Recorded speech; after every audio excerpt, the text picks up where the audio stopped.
Hello everyone, welcome back to Licha's broadcast commentary of Sharjah Masters 2024. Today we are going to see round number 4 where there are 3 leaders in the master section.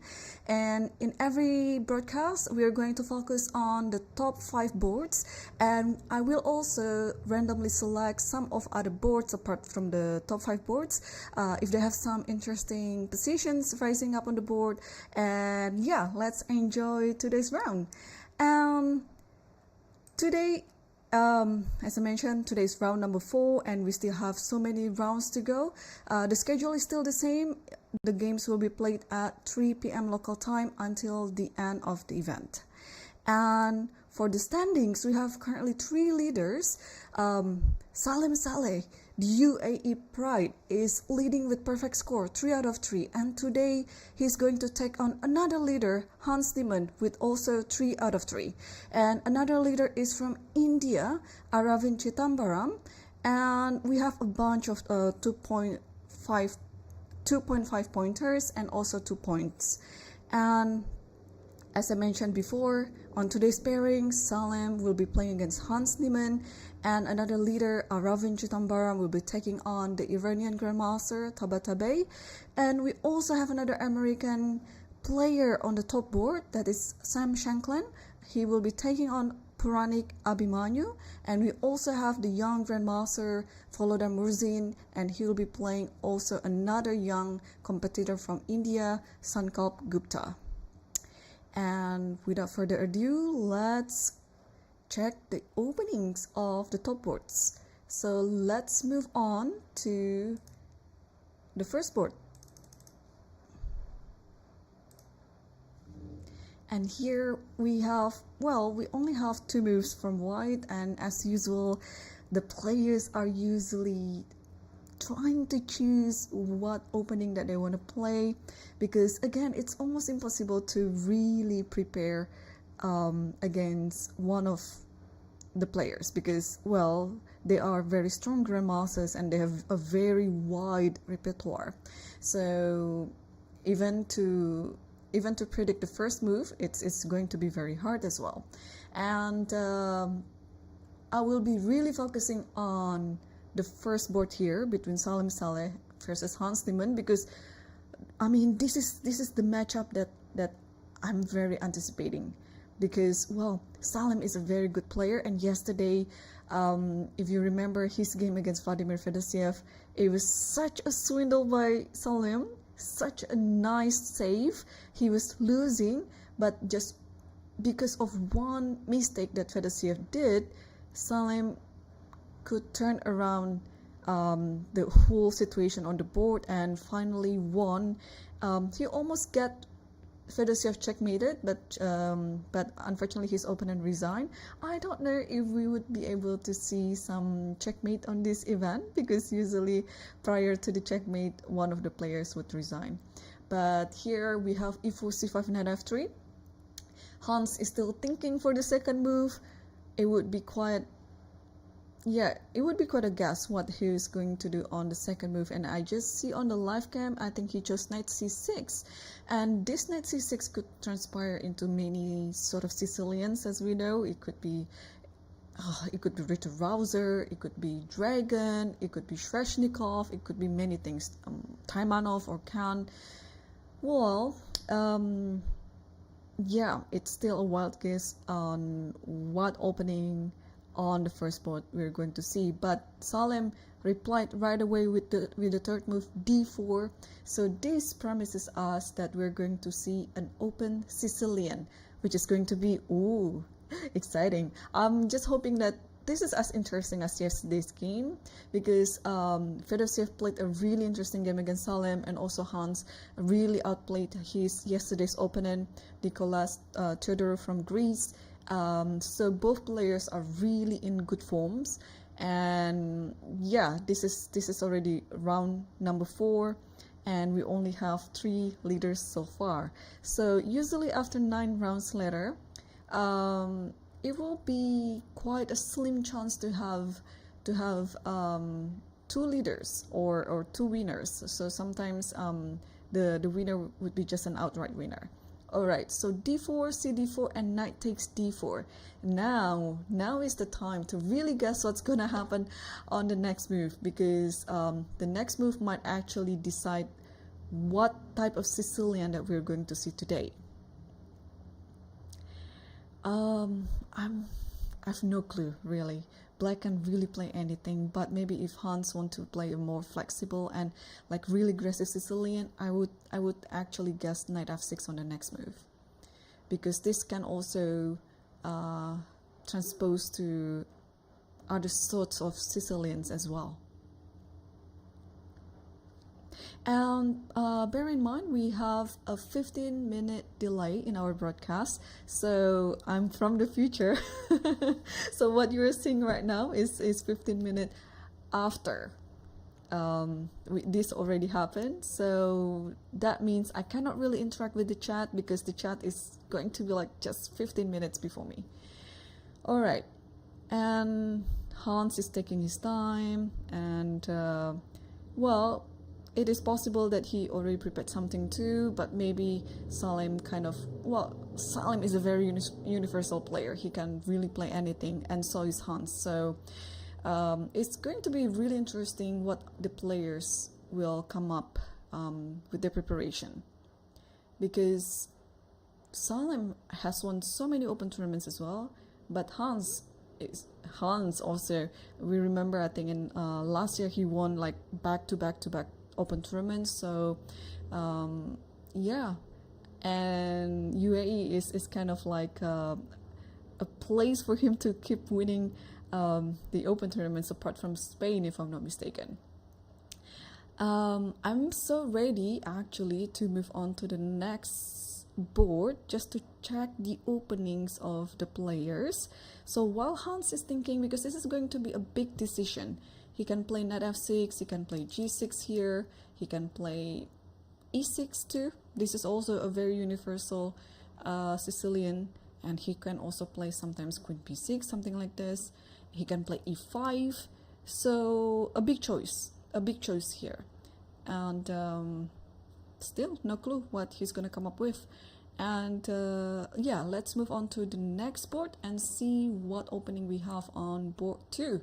It's also the leaderboard. Aravin is black and he's playing against Tabata Bey. And let's see the opening. So d4 knight f6, c4 e6, and we are seeing the Nimzo, e3 c5, and bishop d3.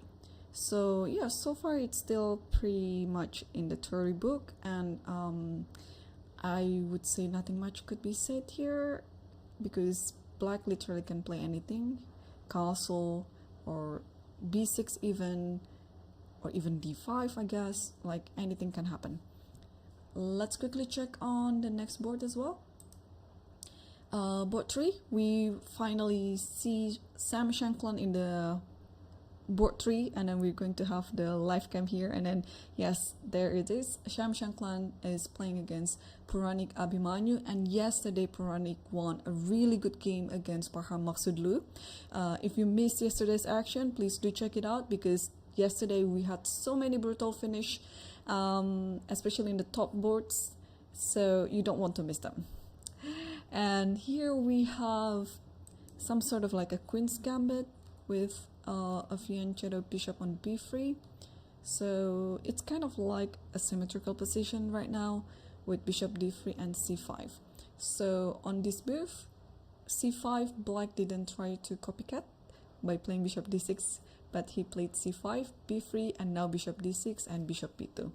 And here, this is a very solid position, of course, a solid setup for white and for black. And yeah, you usually just want to undermine the center, and nothing much can be said as well, because usually the players are still choosing what sort of variations that they're going to play at this stage. And while we're going to wait for them to play their moves, let's also check on board number 4. It's between the young grandmasters. Both are very young. Folder Murzin versus Gupta Sankalp. And out of the top 5 boards, I think this one has more moves, so we can take a look what the opening is. So we are seeing Petrov on the board right now. Takes d4 d5, bishop d3, bishop d6. So far it's still according to the theory, and white chose also the main line here, c4, c6, and well, queen c2. Okay, so usually knight c3 is a more common move in this position, but here white chose to play another line, queen c2, h6. So I must be honest with you, I have no idea what is going on. Like, why are you giving up a pawn? So this should be some new trend or something, because let's take a look. If takes, and takes here, I assume black will have some compensation with the first pair of bishops, second the initiatives of the position. So maybe like rook e8 here, and the queen cannot go here, cannot go here. Well, you can go here, but I don't think that's the best move. But maybe, okay, let's move like a little bit normal, like queen d3.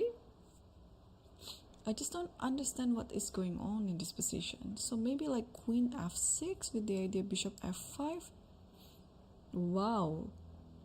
I mean, this is a very interesting choice of variation. Actually, I'd like to pull my master Lichess database about this queen c2, because really yeah.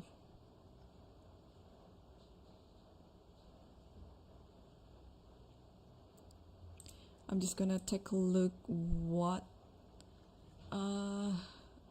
my database says about it.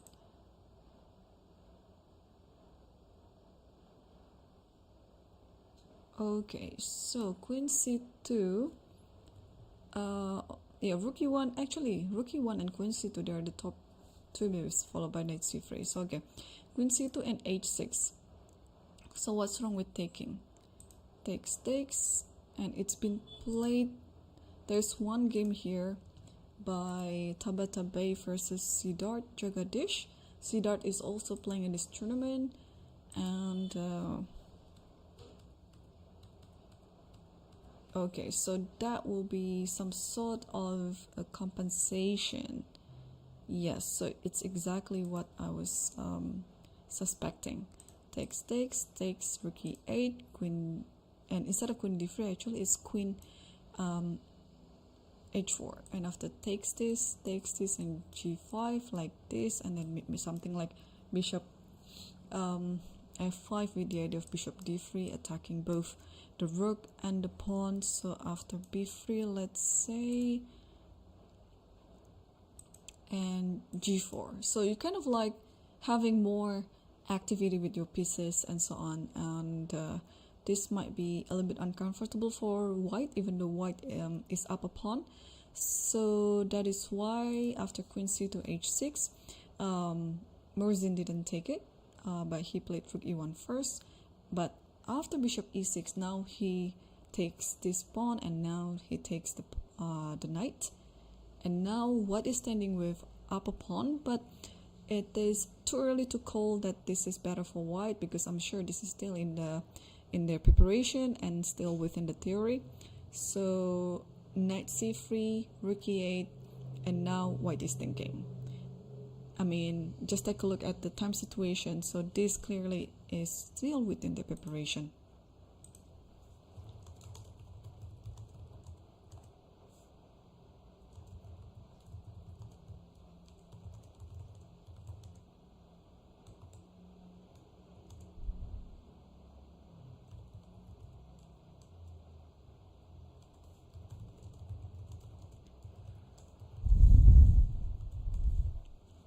Alright, so it's gonna take a while, maybe, for Murzin to think over this position, and let's move on to board number 5. Even though board number 5 is not our leader board, but Here we have Manuel Petrosian versus Arjun Ergaisi.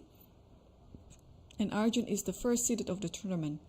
And I think we have here from some French position. So let's take a look from the start. E4, E6, D4, D5, E5, C5, C3. So everything is still alright. And Bishop E2 and F6 immediately takes everything. Queen C7 and Rook E1, Castle immediately, and Knight D2. And after Knight F5, Knight G5. And this move is threatening Knight F7. So how do we deal about it? Because the bishop still cannot move.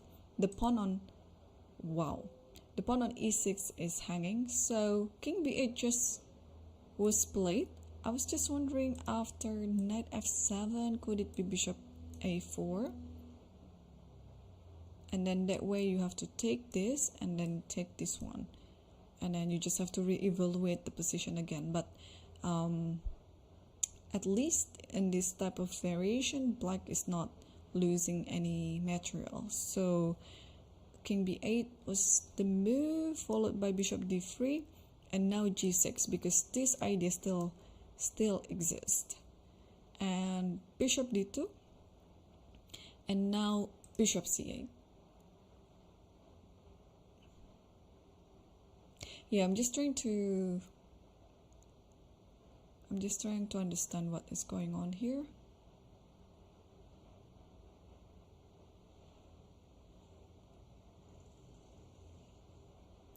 Yeah, I mean, I think so far it's still like both colors have their own initiatives. So, and what I like about this position is we have the opposite side castlings. So white will attack on the queen side, and then black will attack on the king side. So whoever strikes first to the king, I think he's gonna be the winner. And knight moves back to F3 after not achieving anything on that side of the board. I don't know how I feel about it, because in a way it looks like a wasting tempo, but also at the same time, this position is not that concrete that one tempo changes the whole thing.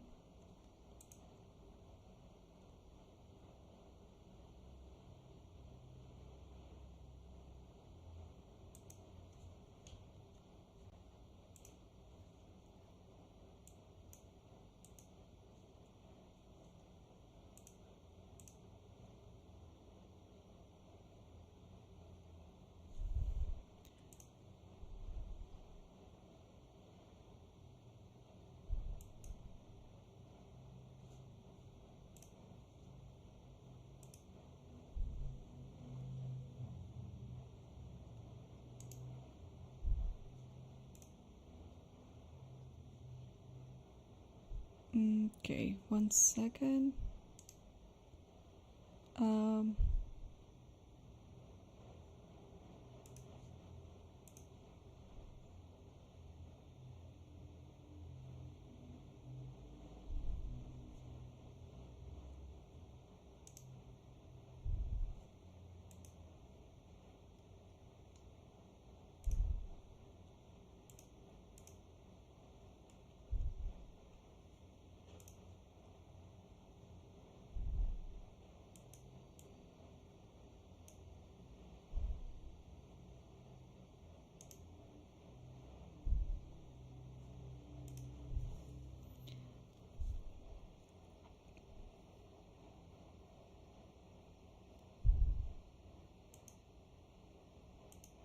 Alright, so let's take a look on the other board.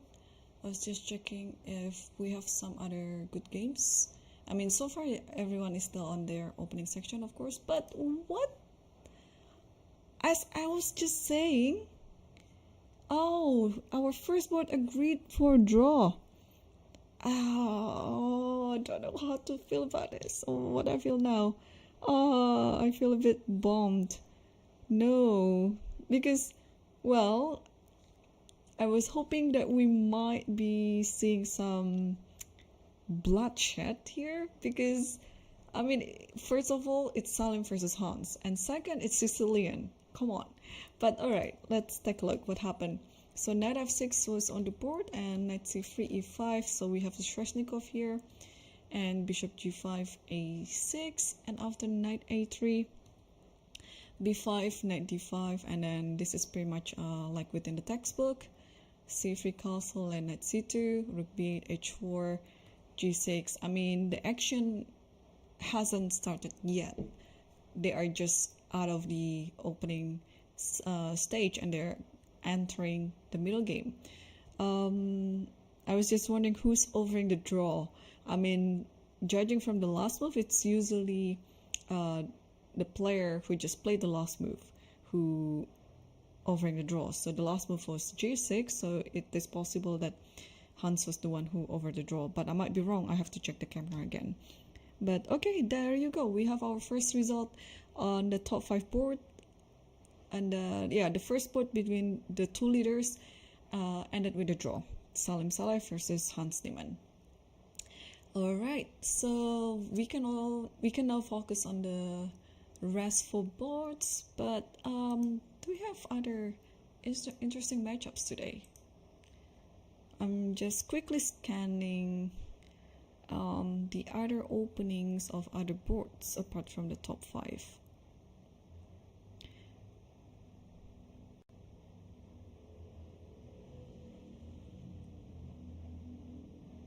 Well, so far it's still like pretty much a theory book. Oh, we can move on to board.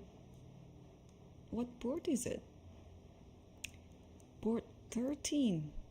Just because I see some sacrifice there. Let's go to the game between Maurizio versus Inian, and I'm just looking at the current position and take a look from the start. Okay, so Sicily knight off with bishop g5 variation, f4, knight bd7, queen f3. So this was like kind of the old main line of this bishop g5, and I thought the position came from the e6 variation where we also play like queen f3, but yeah, that variation, the pawn was still on f2, not on f4. So I was actually wondering where this comes from. So takes here, and f5, b4, and knight cb5. Wow. Okay, I haven't seen this position for ages. Like, of course, in this type of old main line with bishop g5, there's always some sacrifices on b5, on d5, you know, but yeah, this type of sacrifice is pretty, and I'm even speechless now. So, all right, let me understand this. Maurizio still has 1 hour and 29 minutes, so it is still within his preparation. Let's pull out some master database that Lichess has here. And there was only one game with this knight b5. So wow, this is going to be an amazing game. All right, so if you take bishop d7,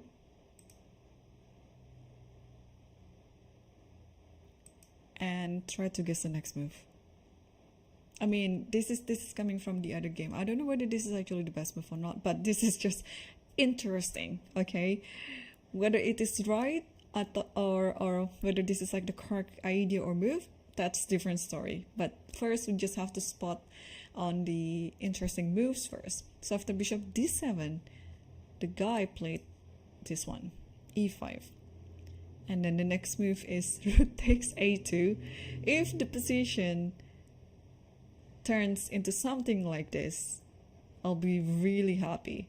I'll keep switching to this board number 13, even though they're not in the top 5 boards. And on my live cam there, I don't know which one is the board. So but it should be on that side. And then after rook takes a2.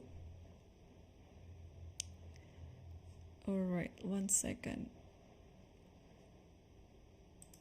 F takes e6, and then bishop takes b5, knight takes b5, queen c5. Like this, and queen c5, but this looks like white doesn't have any problem. I mean, there's only one check, but that's it, yeah? And then what happens? So ef7. Hang on, I might put it wrongly. Oh, not taking the knight, but taking the pawn. So after rook takes a2, like here, and this one, and this one, and this one, and this one, e takes f7, and then king d8,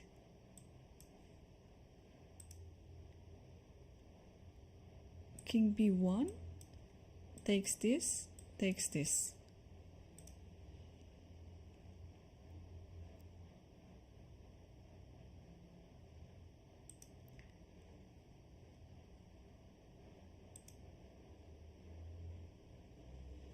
Am I saying this correctly?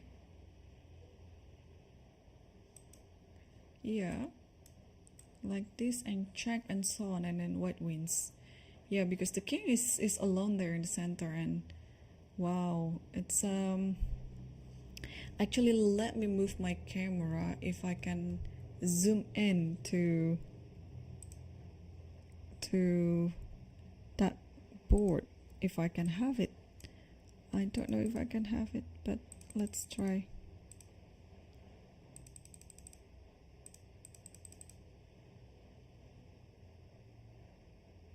Yeah, the camera seemed to be stuck there, so let's switch this one.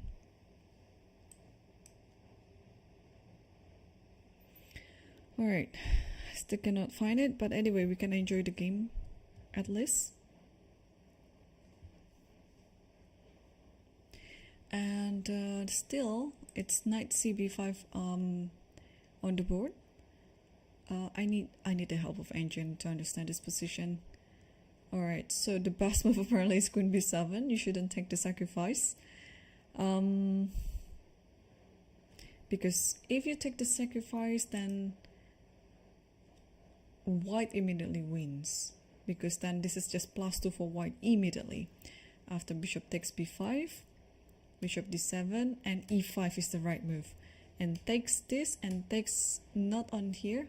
Even here is fine. Look at the evaluation bar. It's EF is fine. FE is even better. So takes like this, and here, or queen c4, the same. Even takes f7 is good, taking on f6 is good. So yeah, all right. So the most important thing is not to take on the sacrifice.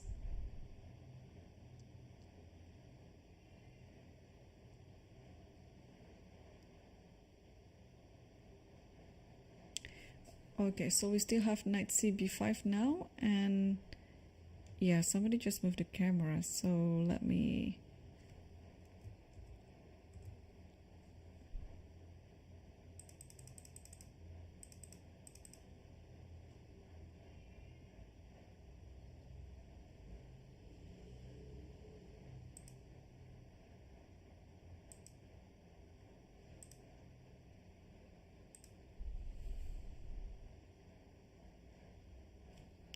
Okay, so let's move on to other boards, and while waiting for this one, how is our second board doing? Yeah, so this was, what was it, like a Nimzo, right? Yes. So e3 c5, bishop d3 d5, c d5, knight d5, and knight e2, c d4, takes on d4. Yes, so now we have an IQP position. Let me turn off the eval bar.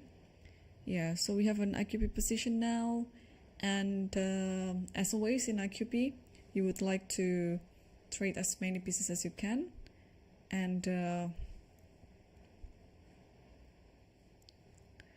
For white, you would just like to attack the king side if possible, and perhaps get ready if any of d5 move is possible. But of course, at this stage, it is far from possible.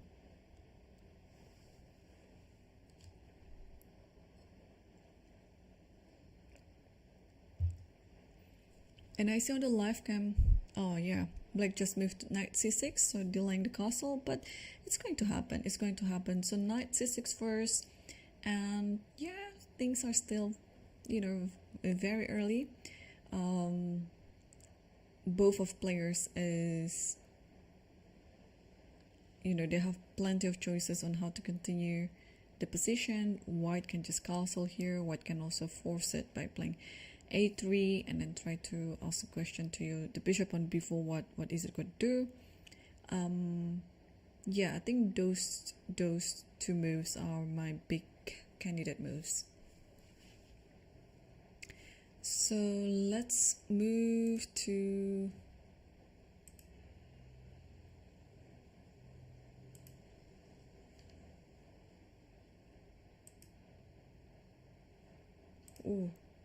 okay. Let's move back to board number 13 because there seem to be some development there.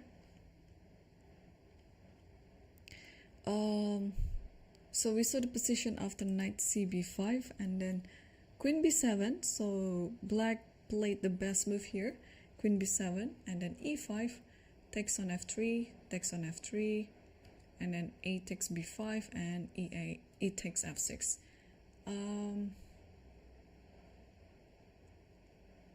There's so many pawns and pre here. The pawn on b5, the pawn on a2, and these two pawns on f6 and f5. But I really like white's position. Like, it's more open and it's more active, especially the knight on d4 and the bishop on f1. So, but I guess both of the players still know what they have to do anyways, so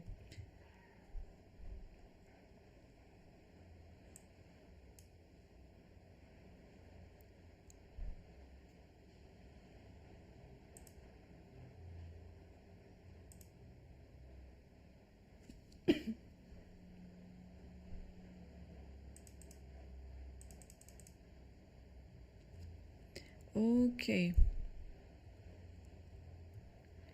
And let's take a look at the next top board, probably board 3 between Sam Shankland versus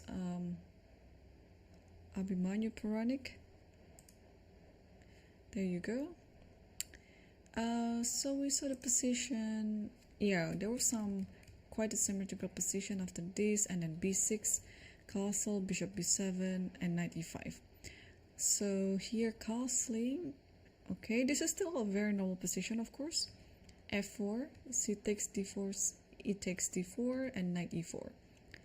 Takes this and takes this. So now where to move the bishop, yeah?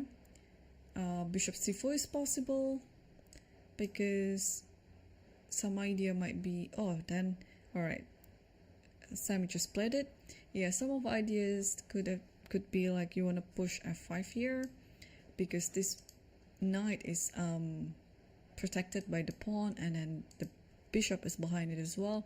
So there's already like a direct kind of like a direct threat there that white wanted to play f5 on the next move. And how are we going to anticipate it? The thing is, I don't like to take on e5 here because then the pawns will be just on the center, and I think white has a much better position afterwards. But if we don't do anything, then this pawn will move to f5.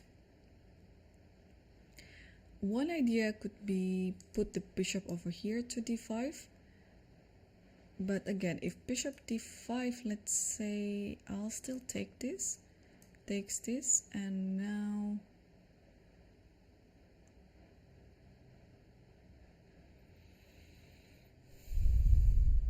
or maybe I don't need to take it.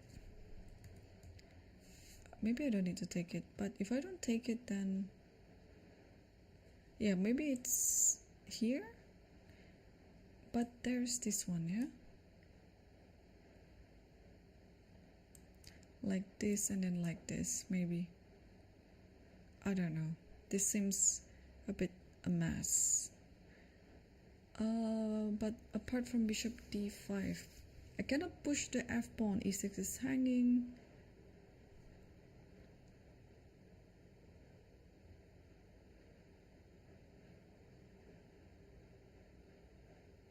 Oh, another idea is to play b5. It might work actually. So b5 here. If you take, and then I'll just take this one with maybe this one, something like this.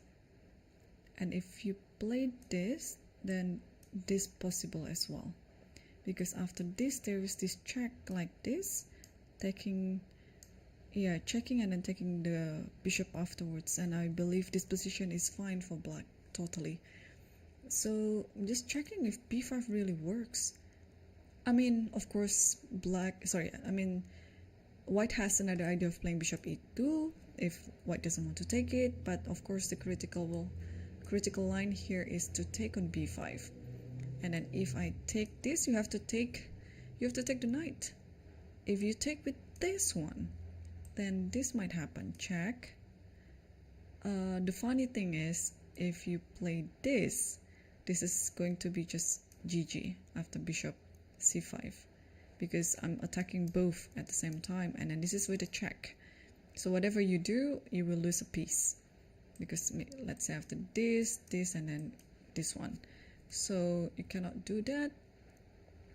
And what you can do is just to step aside. And in this position, so maybe just this one, not to lose any pawn. And then you take it with the bishop, and then queen takes like this. And probably white is a bit better here, but I think it's close to equal. Let me check the eval bar. Oh, white is better. So I have to be careful then on how to take on e5. But I believe b5, oh, b5 is not working because of that reason, yeah? Yeah, because of that variation that we just saw. But b5 is a very common theme in this type of, you know, pattern. So it's always good knowing such an idea, and then it will be just up to our calculation whether the idea is good to apply on this position or not. So yeah, I had some doubt, that's why I was checking with the engine, and then it clears my doubt away. Yeah, so the last position that we saw after this position, yeah, this is just better for white. Because again, when you're playing with the opposite colored bishops, you have to see which bishop is the best bishop. And also in this position, not only the bishop, but I think the structure of the pawns white stands better. But it is possible that Puranic is considering b5, because you know, you just want to have like a direct approach against f5. The computer suggests rook c8. I'm just trying to see if f5 works.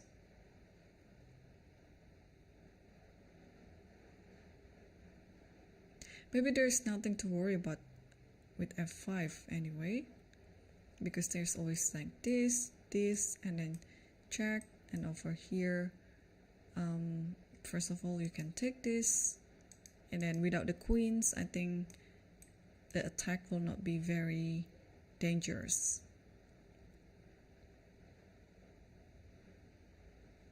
And maybe you can throw in e3 here. Yeah. Okay, so rook c8 or b5.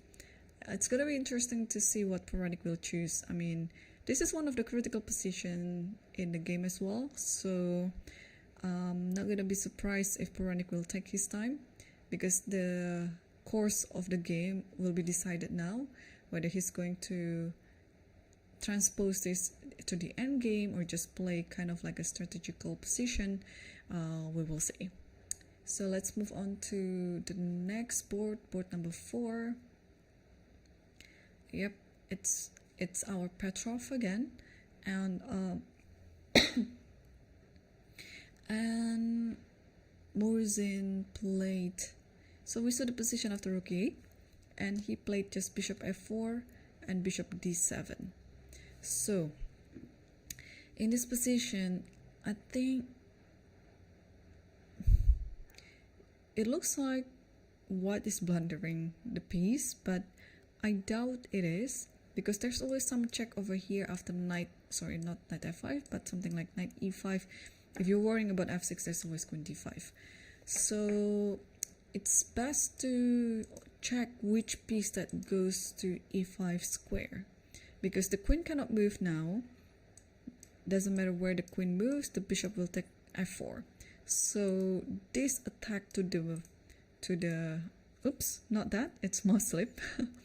The attack to the queen, it has to be blocked. So maybe it's bishop e5. And you don't have to worry about this because of the queen d5, and then you actually win a piece there. Well, maybe still bishop e6 like this and then takes this. But okay, in this position, I think you are still much better. Like let's say this, and then takes this. You have like 2 pawns up. So bishop e5, what else can be done here?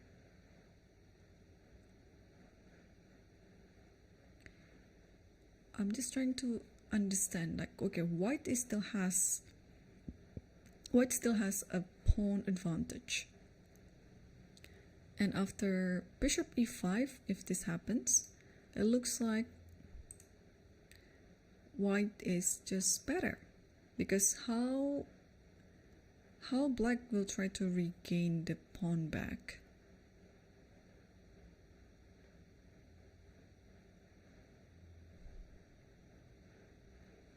If you take anything on the e file, like something like this after de, then I think white is just standing better. There's almost no compensation to the pawn. So I'm just wondering what's going to happen after bishop e5 then.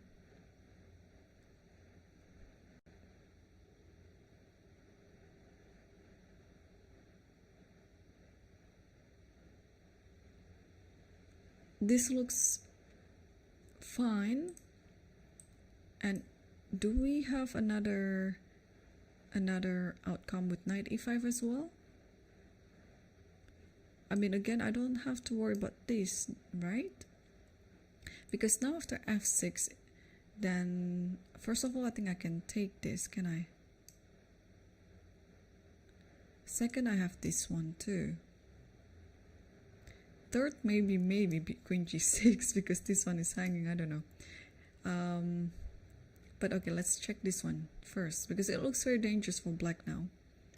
And then I think you have to stop it like this, and then I'll take this knight. It's attacking the queen, and if you take my queen, I'll take your queen, and then I think you will win a piece in the end, because let's say you go here, I'll go here. Yeah, doesn't matter what you take in this position. If you take this, and then this is just GG. Okay, so white has 2 comfortable choices here. Bishop b5 I think is totally fine, but I think Morzin is thinking if knight e5 can also be moved, because this looks like a more aggressive move that you just want to attack. And you don't really have to worry about f6. Okay, let's take a look at this position again. And here, all right, let's see the other line. Check here, takes here, let's see, takes here. Okay, but if you take here, then this one happens. Then, okay. This is not an ideal position for black. Yeah, so maybe 95. 95. I don't see a bad outcome of 95, although if he chose to play bishop e5 as well, it's still fine. Okay, let's see other games that what we might have on this round.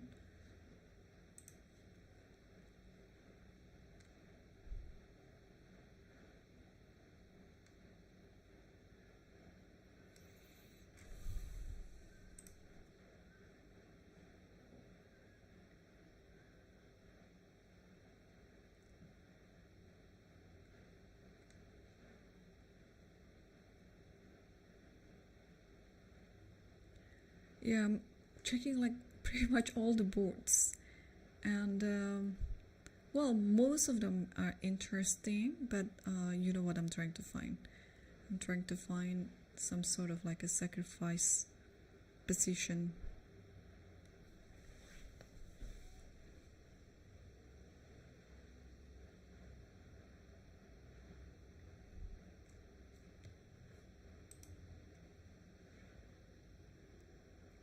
Okay, let's move back to the game between Manuel Petrosyan versus Arjun Argaiso on board 5.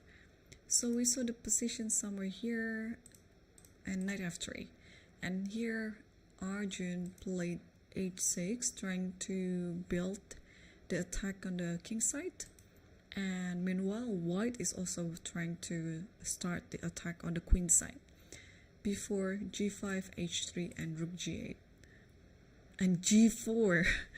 This has just been played. Oh my gosh. So looks like white is exposing his king, but the idea of g4 is just to stop all this pawn move to g4 that potentially making the king on g1 in a danger area. So now what do we do? If we were black here, where does the knight go? Where does the knight go? To h4, or just back to e7, and then you try to maneuver it to like g6, and then I don't know, not h4 immediately, but maybe f4, or something else. I mean, my gut tells me it should be knight h4.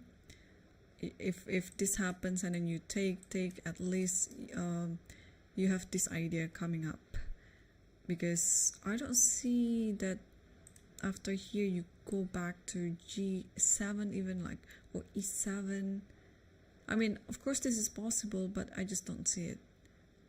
Maybe in this position this one is actually a good move, because then it opens up the b file, and then the knight has a very good outpost on d4. So I think I'm almost sure that the knight will just go to h4 anyway.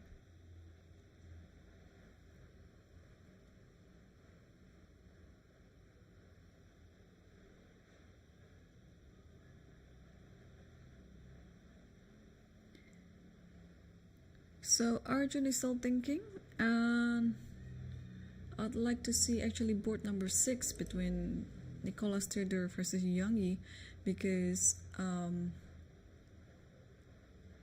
so yesterday Nicolas lost to Hans Niemann, and I think Yang Yi made another draw or something. So let's take a look at the game. So we have here some Queen's Gambit declined Petrosyan variation, and this, and e3, castle, bishop e2, rook c8, rook d1, and d4. So this early d4, it's a sacrifice, but this also a way to show that your king is still in the center, and I'd just like to play an aggressive chess in order to attack it. So what do we do here? If you take this one, and then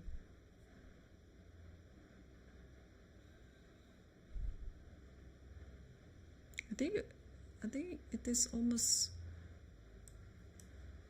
certain that you have to take this, And if you take this one, this g2 is hanging, so you have to take with the rook. But if you take with the rook, then maybe it's bishop here. Oh, I think that is the idea. And let's say rook goes back here, and now something like knight e4. I'm not hanging anything, because if you take like this, then bishop f2 and this one is lost. So maybe there's some aggressive nuance about it. So let's say castling. Takes here, and maybe takes here. Or maybe you don't have to immediately do it. You can do something else first. Like, I don't like this pin over the knight over here. Alright, so what do we do? Let's check the eval bar. cd4. If here, then just queen b6. And if move back like this, then knight d5. Yeah, so black has all this initiative as a compensation. So in this position, you have to take with the knight like this, and then knight d5 again. This is always the idea. And after bishop f3, knight takes c3, bishop takes b7, takes d1, bishop takes c8, queen takes c8, takes here, and takes here, and then you're playing this endgame with one pawn down, but with enough compensation. So if the knight moves, this one is hanging, so you have to play bishop e3, but after bishop rook c4, oh, this is so deep. Takes, and then takes here. Yeah, this is still not too sure which one is better actually, because black has two pieces, but white has one extra pawn to compensate it. So yeah, no idea what's gonna happen. But we already have some moves on the board actually. So d4, e4 already played, and cd4. And now we're just gonna see which one that Nico will pick to take on the d4 pawn.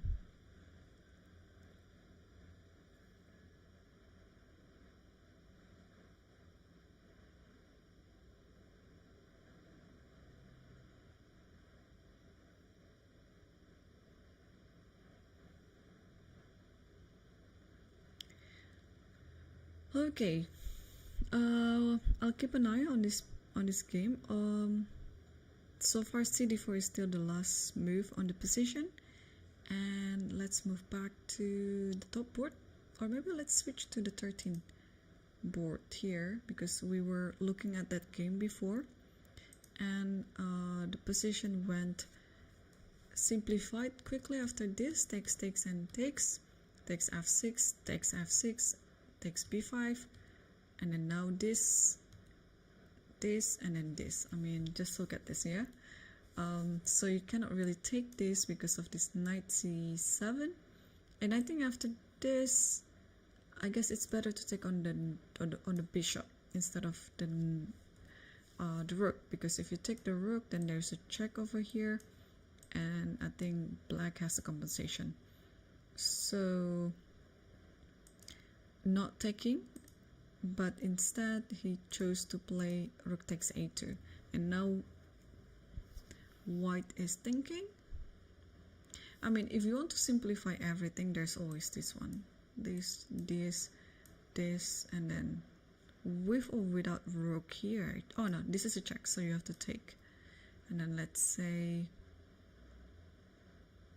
yeah, the thing is, if you play here, then you might be a bit uncomfortable with this and you have to come back again. So maybe don't need to play king b1, but maybe just, I mean, now everything is kind of like equal. If you play this, let's say you want to play rook g7, I guess white stands a bit better in this endgame. Or maybe it's, yeah, maybe white is not a bit better, just better. No, it's just equal, of course. Yeah, everything is equal. So rook takes a2, and just trying to find if we have some other alternative, like check here, let's say, and then knight goes to b3, stopping rook a1, and then play this position. But okay, materially speaking, we don't have any advantage here. But is it a better position than what it was before? Yeah, it is. So the idea is you keep the knight, because with the knight, then the nature of the position is a bit different compared to when you have similar position without the knight and the bishop, just pure rook endgames. Okay, so that one's done. What other games do we have here? We have also a quick draw between Argentinian Grandmaster Fernando Peralta versus a Turkish Grandmaster, Mert Yilmaz Yerli. And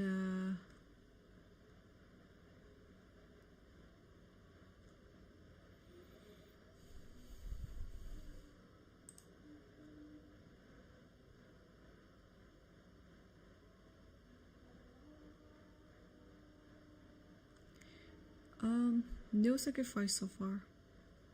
Yeah, all other games look quite normal.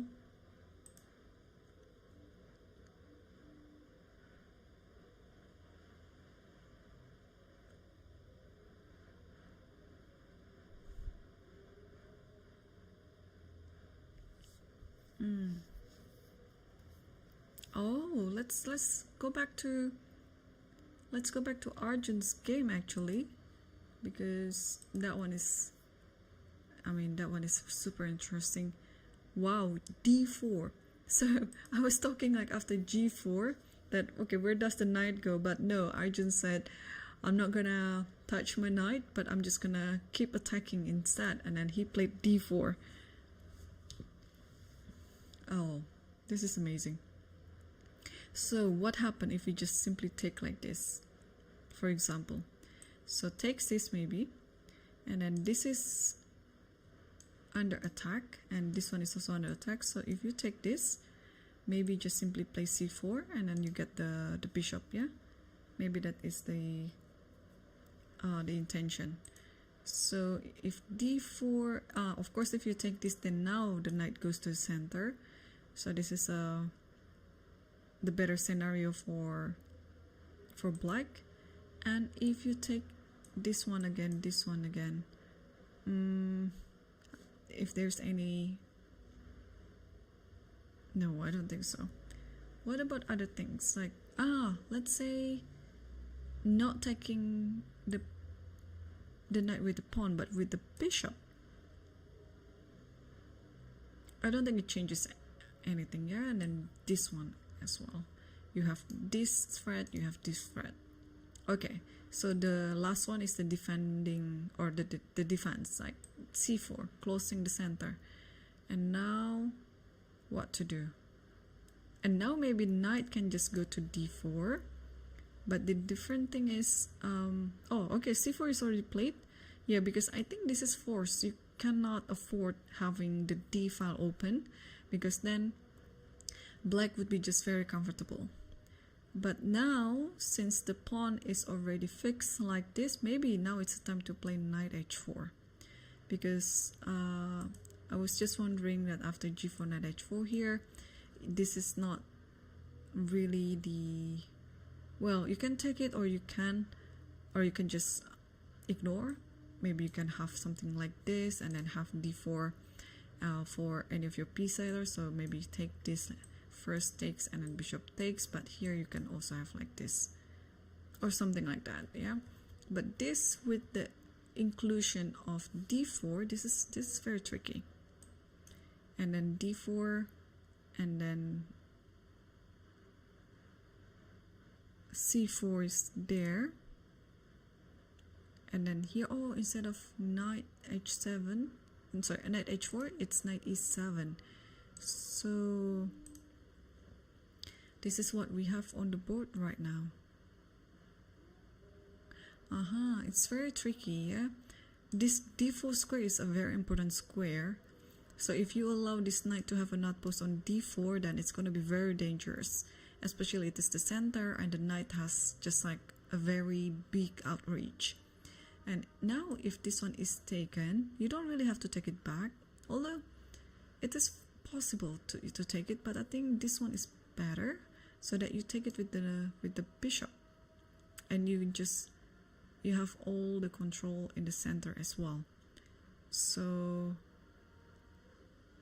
yeah, so know what to do. Because also additionally black maybe intends to play h5, so if you take it then g4, try to open up the g file as well. Yeah, this is tricky, but also at the same time white still has some ideas too, like if the b file is open, you know, it can be quite a trick as well, and bishop goes to d3 to e4, everyone is going to attack b7. Yeah, so we'll see what Petrosian will play on this game.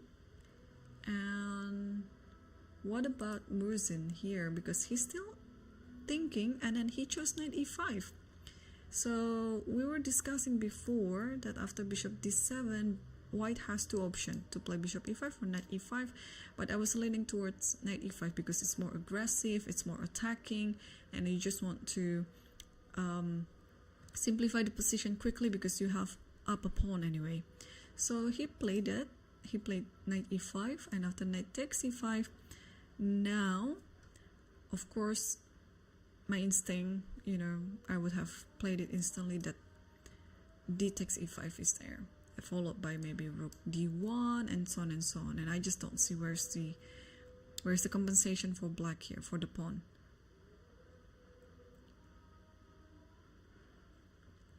I was just wondering, maybe you can actually take with the bishop as well.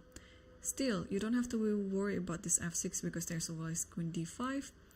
And now, if you don't take this bishop and you put the bishop elsewhere like this, then you have actually a very good pawn there on b7 that you can take. Or maybe if bishop c6, now you can try to threaten for a mate there by playing queen g4. So bishop e5 is also looking good, but yeah, now it's also another question. Yeah, how do you take the knight on e5 with the pawn or the bishop? Both are fine.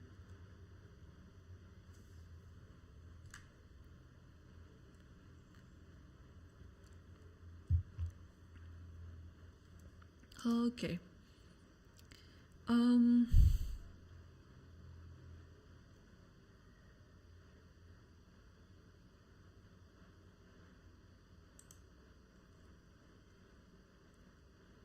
Let's take a look the game again between Aravin versus Tabatabai, because we left it quite a while ago.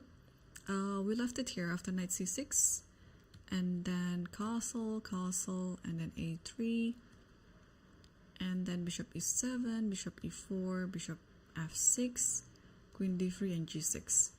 And after bishop h6, bishop g7, bishop takes, king takes, and rook fe1. So far so good. I was a bit worried of this setup by black because it leaves so many weaknesses around the king, especially on the dark squares. But since the dark square bishop they already traded, then yeah, black can be a little bit more comfortable because it's going to be very dangerous when the dark square bishop is still alive. Alright, so we are still on this IQP position where white will try to attack the king and black will try to trade as many pieces as possible. Also, in this position, black shouldn't forget that the bishop on c8 still cannot be moved yet.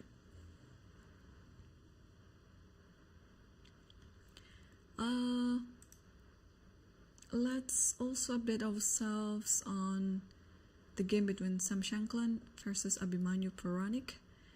The game, we left it here after bishop c4, so there was an idea of rook c8, there was an idea with b5, but here Puranic chose to play queen c7. I guess directly hit the e5 knight in case it goes to f5. So here rook c1 and rook a d8. So now you just want to take twice maybe on d5 on e5. So that's why Sam played queen e2, trying to step away from the pin on the d file, and also at the same time, in case there is b5, the bishop is kind of protected.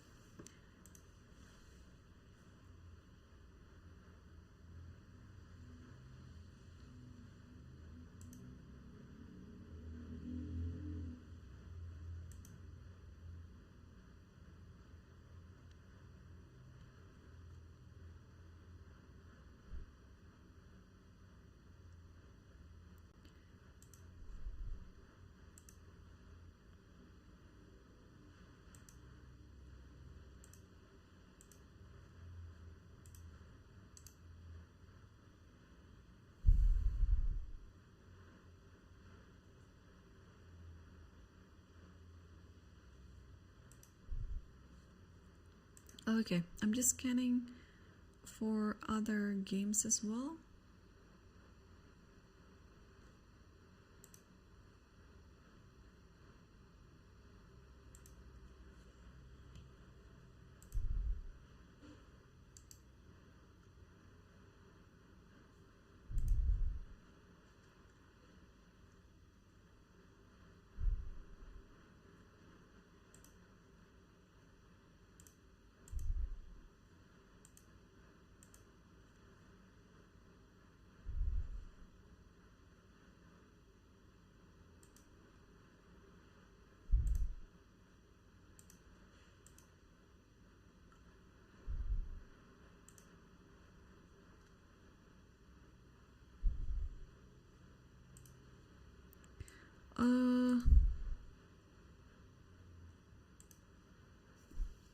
One second.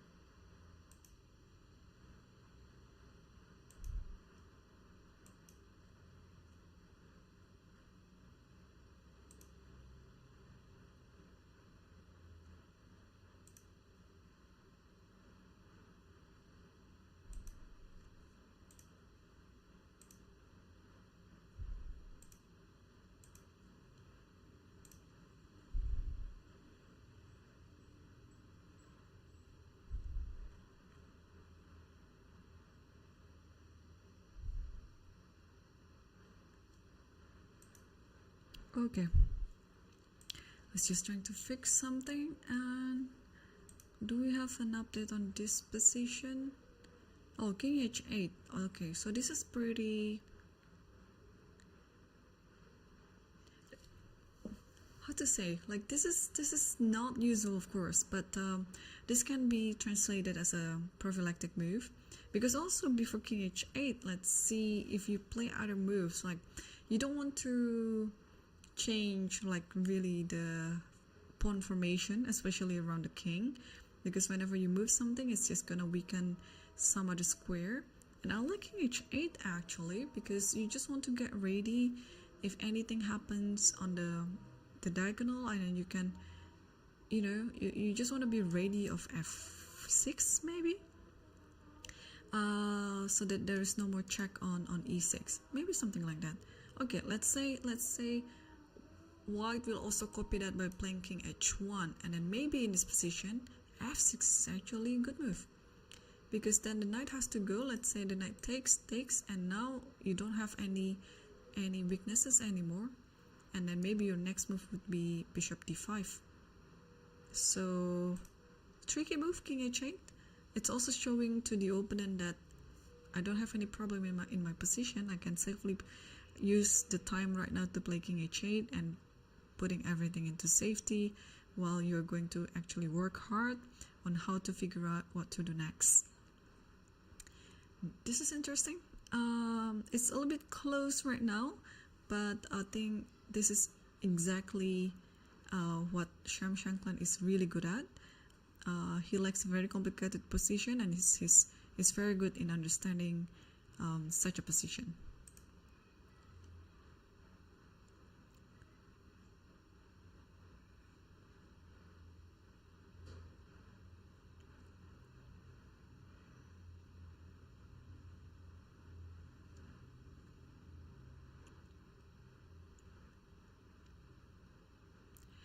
And on the game between Theodore versus Youngie, there's some moves already on the board. And here after CD4, Theodore decided to take it with the rook, not with the knight. And here Queen B6, and after Rook D1, I believe Knight D5 should be the move to play in order to get some compensation for the pawn. So let's say after this, maybe bishop. Where does this bishop go, right? Let's take a look. So, oh, you can actually take on D5. Rook takes C2, takes here and takes here. Oh, this is interesting. So after this, you can take this, and bishop F6, castle, and then bishop takes B2, rook B1, and takes A3.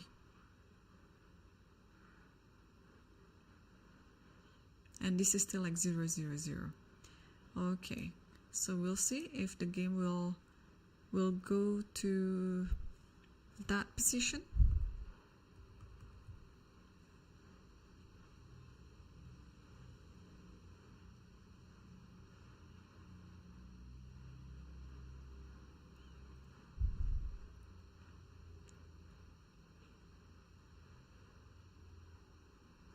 And we also have an update on the game between Petrosian versus Arjun, because after knight e7, ooh, I thought white would try to open up the b file, but white's last move was b5, and so white is just trying to close everything up then, not to let black to do something about it, because now maybe this one, yeah, this might be the idea and so on. So okay, b6 is already played, so I suspect that a4 will be the next move, followed by a5, and then you just try to open up the a file if necessary, but if not, you can also use this a4 idea to get space for your rook to go to the third rank, and then potentially helping anything around this rank as well. So a4 is already on the board, and Petrosian Manuel just left the board and have a walk.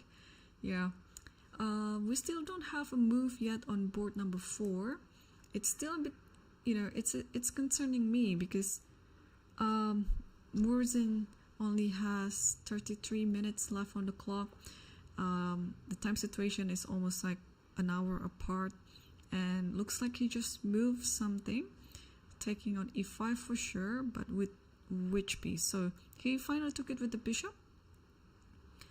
I think thankfully the position is not that complicated for the remaining of the game, so he can really take his time, but he has to really think faster. If he keeps thinking at this rate, he might lose on time.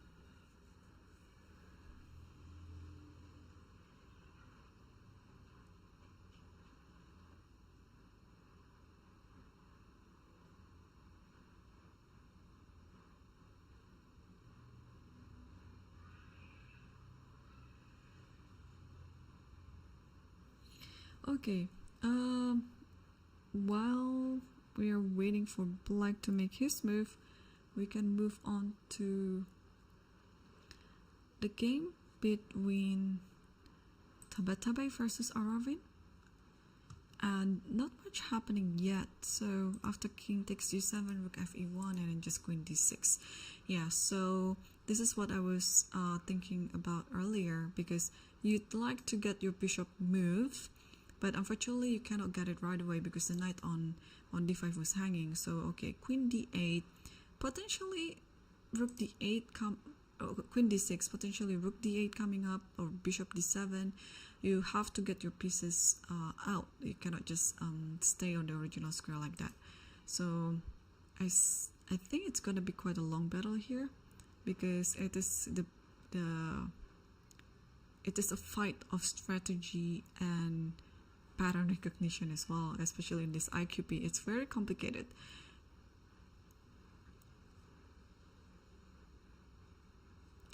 Okay, do you have other games?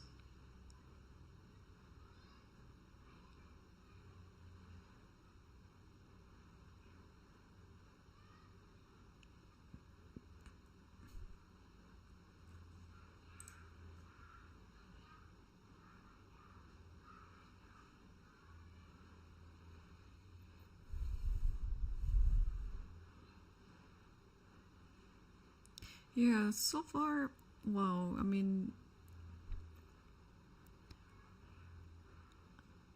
so far it's been quite interesting. Many interesting opening choice and variation. But we are going to mainly focus on the top 5 boards, since we have the live cams for the boards.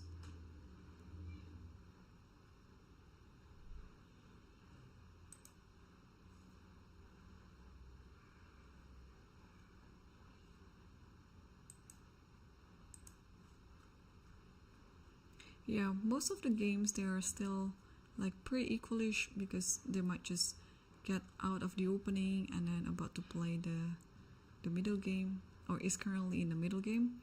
So alright, let's circle back to the top board again, between Sam Shankland versus Abimanyu Puranik. So after king h8, Sam played queen e3 and knight f6. Okay, so all the moves are improving moves. White tries to improve, black also tries to improve. Okay, so this knight might, I think it's a good knight, yeah? And then you, again, I like this idea with bishop d5 at all times. And also, let's see the game between Murzin versus Sankop Gupta. And yeah, the black player still hasn't moved yet. What about the 5th board? So yes, after a4, bishop b7, let's figure out this idea. So what happened after this? Maybe now it's the time to play h5. I mean, just look at this position after a5, h5. Well, you might want to open up the a file like this, but then what's next? Like maybe the queen cannot go here, can it? Because the bishop can just take on f3 and there is no checkmate. Every single square is protected. But here, if you take this one, then it might be really dangerous, because you open up the g file like this.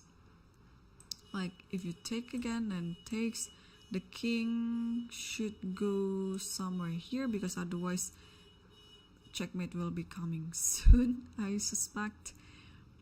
And in this position, how to follow this up? It looks like black is now attacking since the king is already moved, but yeah, the follow-up move have to be also equally good.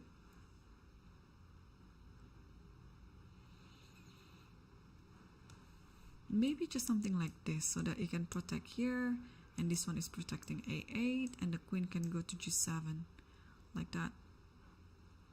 So that's why white is thinking sometime here, because I think this is a critical position.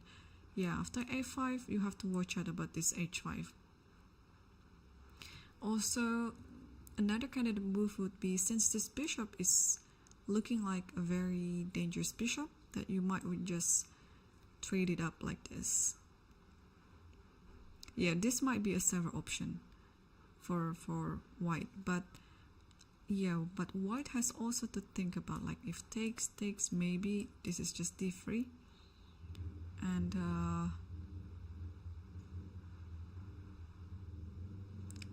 not sure who's better in this position. Then the knight goes to g6 like that, and I'm not sure if you can proceed. Of course you can play a5, but if there is any good pressing point after you open up the a file. But this is still like a very interesting position to play. So yeah, it's either you play a5 or just bishop e4. I think that's my main two candidate moves for white in this position.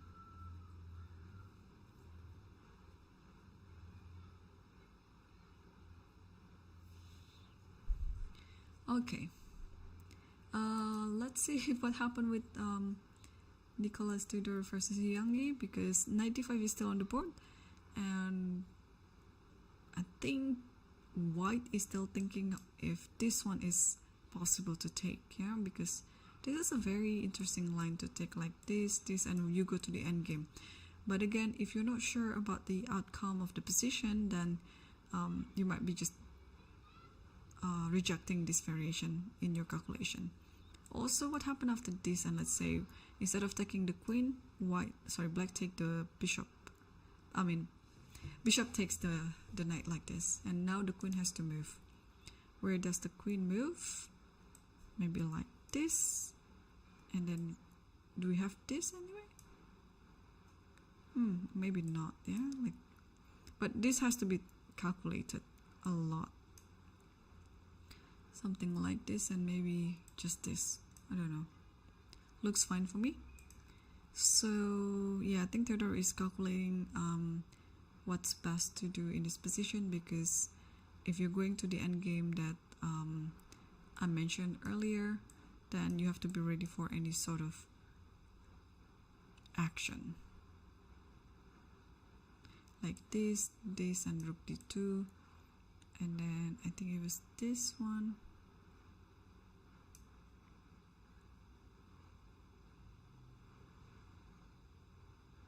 Yeah, something like that. Okay. And what happened to our 13 board? Yeah, because it's also, we were following it earlier, like after knight e6, rook a2, bishop c4, check here, check again here, and then takes on d1. There should be some transmission error, because I don't think white is taking his time to take on d1 back anyway. I think this is quite automatic. We're going to see if it's going to be resolved soon. Everything is working on Licha's end, so if you see some transmission error, there should be some technical mistake in the playing hole. Maybe the cable isn't plugged in correctly, maybe somebody steps on it and makes it a little bit disarray. So yeah, hopefully everything will be resolved, and I'll just see if we have some updates on this one. And yes, after queen d6, knight b5, and the queen steps back to b8, and now Tabatabai is thinking. Yeah, the position looks very equalish still.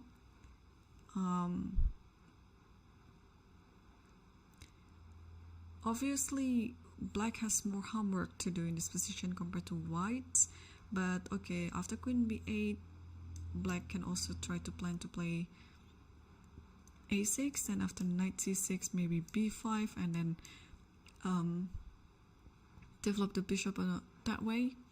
So now, since the queen is out of control, the queen is not controlling d5 anymore, I don't think it is best to take it. I think you have to keep it like this, but maybe now you can try to force things like here. But what I'm worried is this might happen, and after something like this, then a6, and the knight is nowhere to go. So gotta be careful with that idea. But what else can we do in this position? Taba is always fighting. He's always in a fighting spirit. So because a move like this crossed my mind, like this is a silent draw offer, of course, if it happens, and the queen might be back to d6. But I have a suspicion that he might just choose something else, some other ideas. Like maybe rook here, so that after you play a6, the knight goes here, and then you cannot play b5 because then you can just take on this, and this one is hanging. I mean, of course, the pawn is also hanging here. So yeah, maybe it is time to play rook here. Let's say a6 and knight c3 and then queen back here again. And now maybe the knight can be transposed to the side of the board, because now after a6, this one is kind of a weak spot. Or also the knight can also jump to c5 as well. So yeah, this might be what Taba has in mind. He's still currently thinking and not moving yet. So let's move on to the next board between Sam Shankland versus Puranik. So what we have here after king h8 is Sam played queen e3 followed by knight f6 and then queen h3 and knight d5. So the queen, it's like almost a queen left, yeah?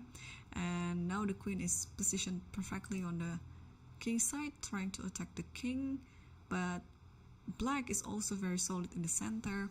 It's gonna be quite a question on how to proceed here as white if white wants to keep attacking on the king side, because white needs more pieces. The queen cannot just attack alone. On the background, I see Arjun is walking. So what is going on his game? Let's take a look. And after bishop b7, a5, oh, so he's really taking his time. I thought we might actually see a move like h5, but now I realize why I'm wrong, because this leaves knight takes here, and okay, if you take this, it's fine, because the queen on d1 is protecting g4. So maybe instead of defending the position passively, white has to do something like this, an active defense, but also winning some material on the way. So that explains why bishop g7 is Arjun's move. He just wants to develop the pieces, first the bishop, and I think secondly it's going to be the rook to f8. So after bishop g7, queen e2 is already on the board. I don't know how much time it will take for Arjun. I believe it's going to be rook d f8, what we'll see on the board. And probably after rook d f8, then the move will be like bishop here. So this one and this one.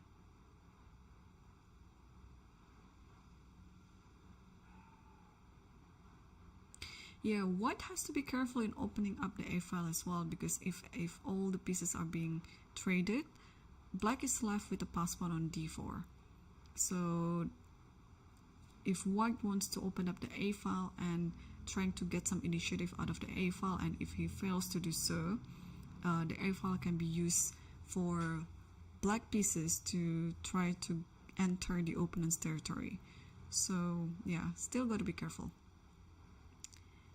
And yeah, while the players are thinking, I think it's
So, there's no update on the game between Arjun versus or Petrosian versus Arjun yet.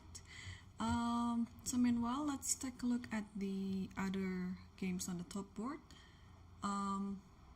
Let's see the game between Tabatabai versus Aravin, because it looks like Tabatabai spends or Aravin spends lots of time for a few moves. So after knight b5 and then queen b8, it's bishop takes d5. So finally, I was considering this move, but I don't know whether it's the best decision, because after queen f3, it looks like Tabatabai is going after this pawn, because if you play a natural move like bishop e6, then you might actually see a move like knight f4 coming on the board. The thing is, there might be some funny line like a6. You shouldn't go back, because then there is knight d4. So maybe in this position is good to sacrifice like this. And of course, if you take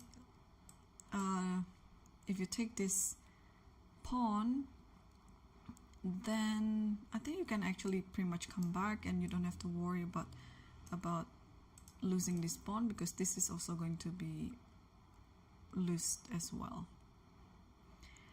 But in this position, yeah, after rook takes e6, f takes e6, then there's this check, and then you can take this, and I think white will stand better. So gotta be careful with that.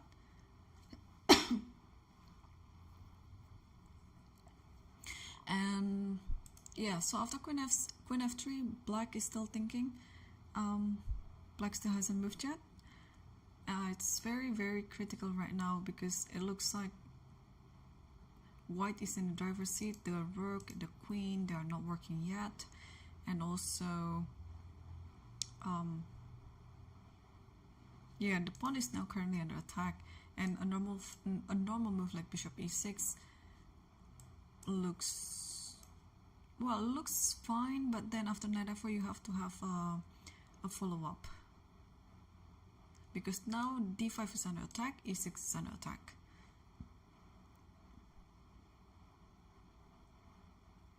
And if you try to defend one of them, white will take the other one. So let's say you go here, then I think this is it. And whenever there's a6, then that can jump to c7. So yeah, I think that's why now black has to think really carefully. Otherwise, he might lose the pawn on d5 and the game.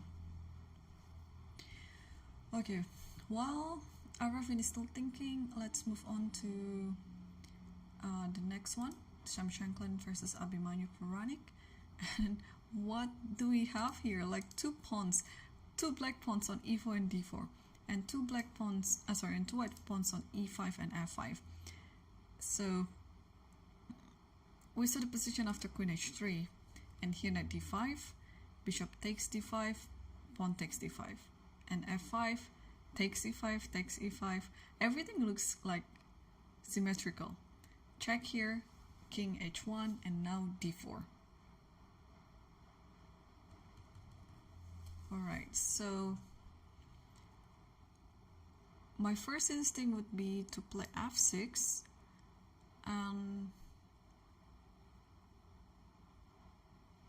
because it looks very dangerous. So let's say f6, and then you play this, and I might play something like this maybe. I know that it gives this idea with d3, but also what if I just step back like, or rook here even, and then with the idea of c4, and then this diagonal will be very dangerous. So, or is there any way to, or maybe it is time to play this one first instead of f6. This is also another candidate move. You cannot take it. I mean, I think taking would be a better version. But if you take this takes, then you kind of have to close it like this, because or maybe to f6, just to stop f6 as well. But then I think white will stand better. Rook goes to c7. Maybe you go here. But maybe in this position I can even... Okay, I'll just go here. Yeah, I think white is more active. So... yeah, either playing c3 in this position or f6. Oh, neither. So Sam decided to play rook f4 instead. A very straightforward move to attack this one. So what happened after queen takes? And then you might want to play here, just attacking this, and you have to play h6 to stop it. And now, oh, just like this. Wow, this is already like a direct attack then. And then this, and how do you stop the mate? No, you cannot. Wow, that's it then. Okay, rook f4. If you play a natural move like queen takes e5, then it's made by force. h6 takes, and after here just f6. That's amazing. So is there anything else after here? If you step away like this, okay, you can play it like this too, but this looks quite risky, because after this, maybe this, what do we do here? Or something like this. I mean, already having like two major pieces on the h file like this, you know, it's just kind of like very risky if you do that. And also the same thing if you play king here, which is I think going to be almost identical, like here even. Okay, we have queen h5. So the conclusion is I don't think you can take on e5 in this position. But what else can you do? Rook h4 is coming. Is white even better in this position? Let's take a look. It's still 0-0-0. Okay, so you have to prepare for this attack with rook h4 by playing h6. And now, I mean, everything looks loose, right? Okay, computer still gives like 0-0-0, but I think for... what is going on? My goodness, the game goes with g5. And Sam was looking like trying to reach something out. I don't know which piece, but he was ready to move, but then he's a bit hesitant now and he's trying to double check. And no, he did his move. I think it's an en passant. Yeah, because it looks very natural to just do this en passant then. Fg, and then you have to take with this pawn, of course. There's no other way to play it. And now what's next? I mean, the king is looking like it's asking to be checkmated. Okay, this is a very interesting position to think about, especially as white player. I mean, it's a fun position to figure out what to do. And Sam took on f8, if I'm not mistaken, from the live cam. Yeah, he did. Wow, this might be the first... I mean, what does the computer say again? It's still like just slightly better for white, but it looks almost it's lost. So how do you recapture on f8? With the queen or with the rook?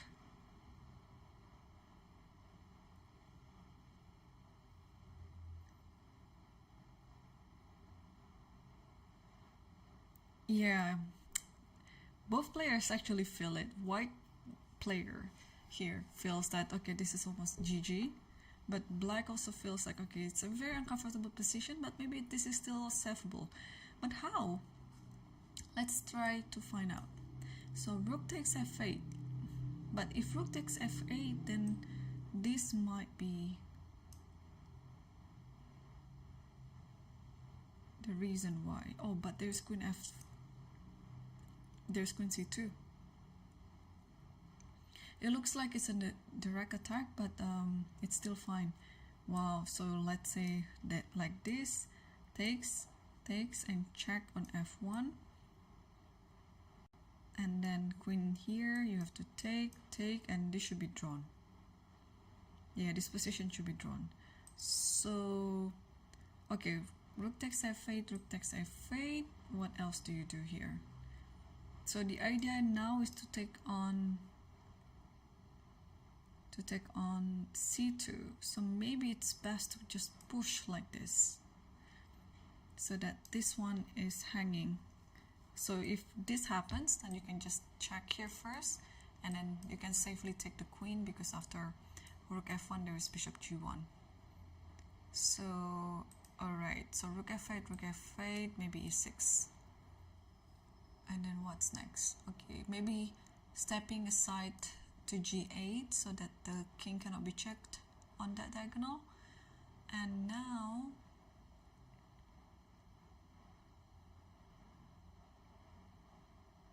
yeah, still I like e7 maybe. Even in this position, I think it's better for white.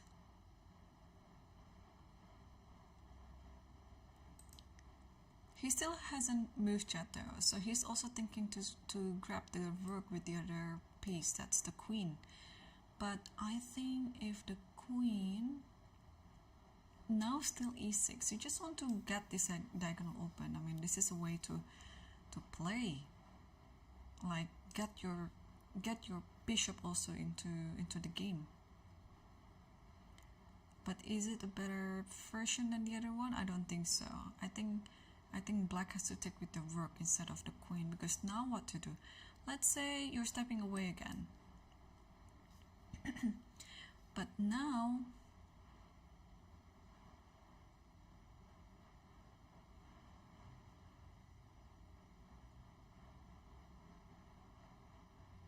maybe it is here with the idea of e7. Yeah, it is unpleasant.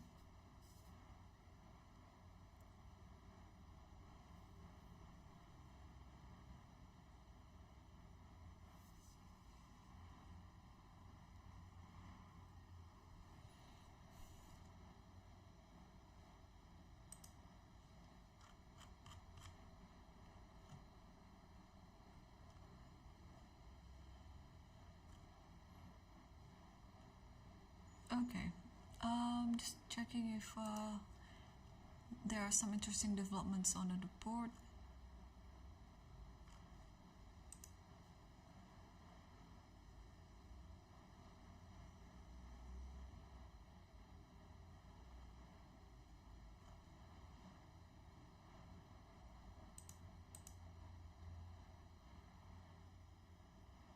Oh, there is already another draw on the board between Timur Rajabov versus Edis Gurel.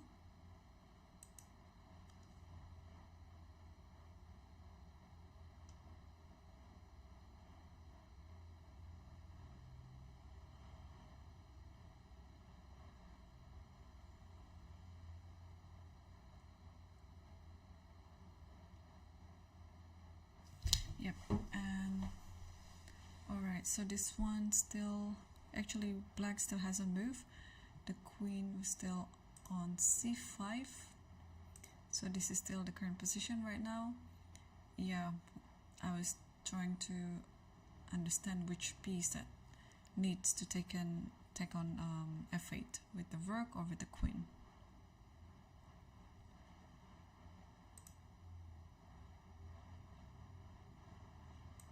And there was some improvement in the game between Murzin versus Sankop. So after bishop takes e5, black took on the bishop, the e5, bishop c6, queen moves to e3, and after queen h4, rook a d1, followed by rook a d8. So maybe the bishop on c6 stands very, very good anyway. So black is trying to find compensation, but I think it is maybe just enough to save the game.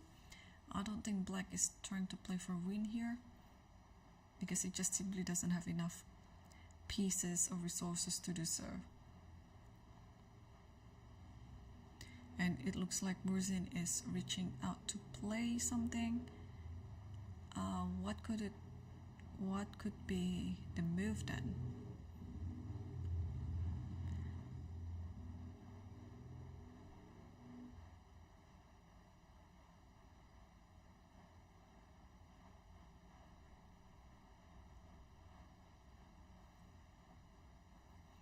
And he did a3, so kind of like a waiting move, but also at the same time maybe trying to gain more space in the queen side, but also trying to stop literally queen b4, because this might be just annoying on how to deal with the threat on b2.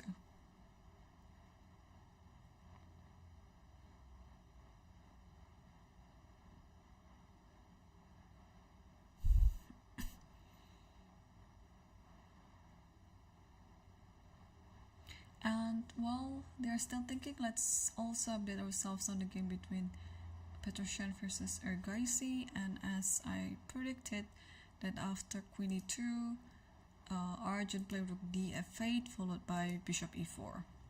So far everything is still according to our prediction, and let's figure out what to do in this position as black. So normally, okay, you can take if you want. I think this is going to be quite straightforward. And after queen here, I'm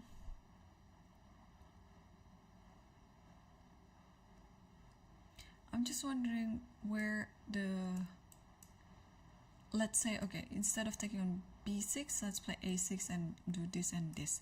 Where is the entry point in this position if this happens? So maybe white is just trying to, or instead of king g2, there's also rook a3, which might be better, stopping d3, or I don't know if d3 is actually a good move, but okay, this white is off choice. Like whenever this happens, you can just ignore, and the bishop stands strongly to protect f4. And oh, this happens actually. So after bishop e4, black took e4, queen takes, also e4, queen b7, and now white is thinking what to do.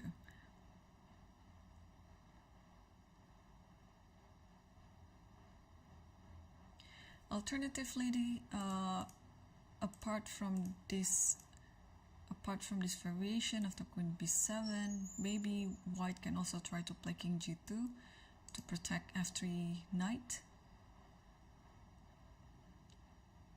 And then let's say takes this, and then knight here. But I must say black looks more comfortable in this position.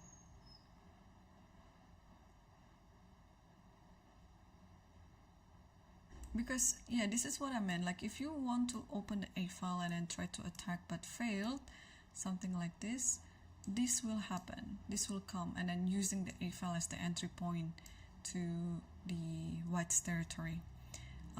So I'll see some moves there. What happens? So queen takes b7. Oh, my prediction might just come true then.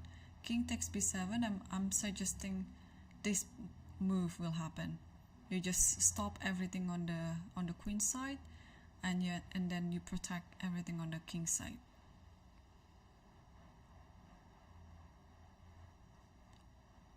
Still not moving yet, but I think we'll see the move soon.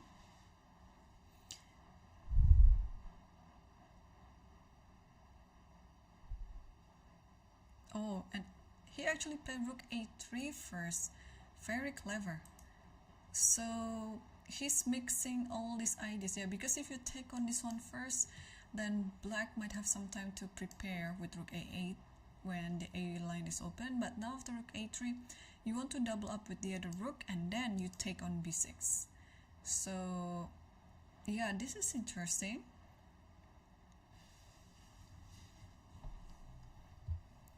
Knight g6 is already on the board, so this pawn on e5 you will always have to keep an eye on, because at some point black can just take it if black wants.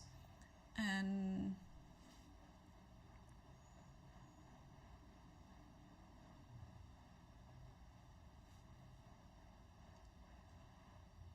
Yeah, white is still thinking now. Okay, so yeah, the position kind of stuck, but black is more comfortable. Black has ideas to go here, to attack this, and also maybe double up like this and then attack on f3. So this is gonna be quite a battle. Alright, let's take a look at other games too. Which one shall we take a look at?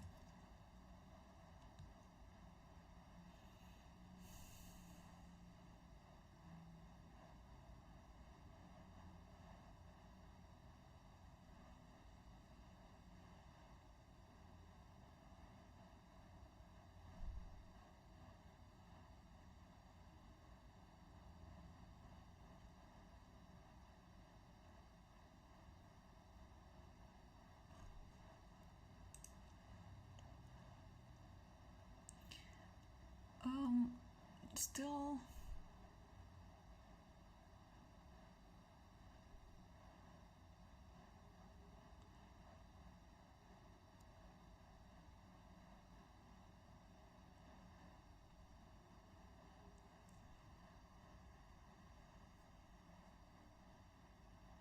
yeah, I was just looking if we have some attacking or sacrificing position. I don't really see if we do have it.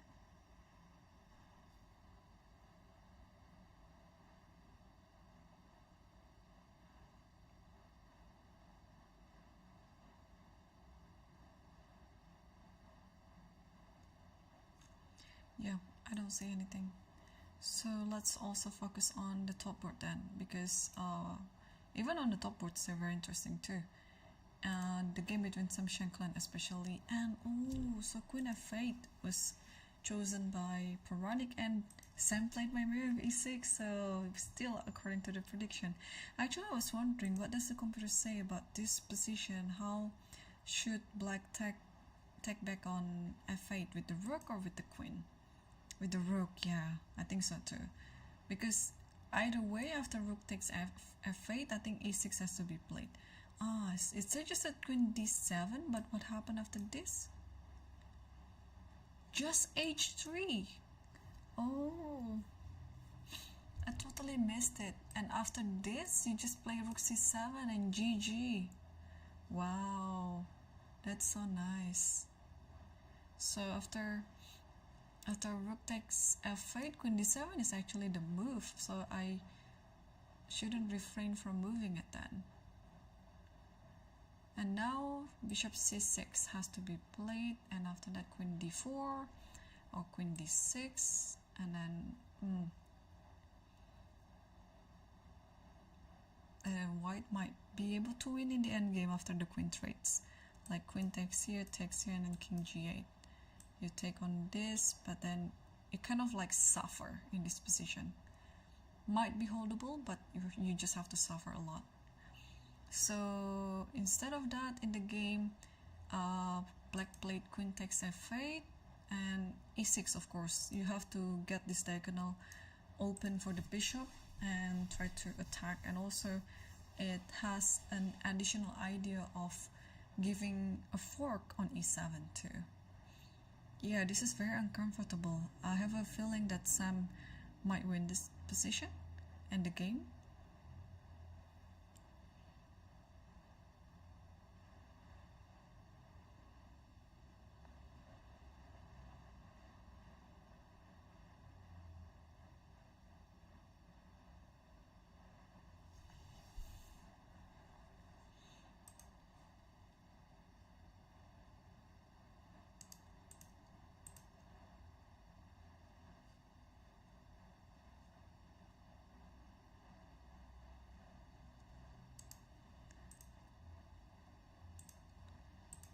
Checking out the games.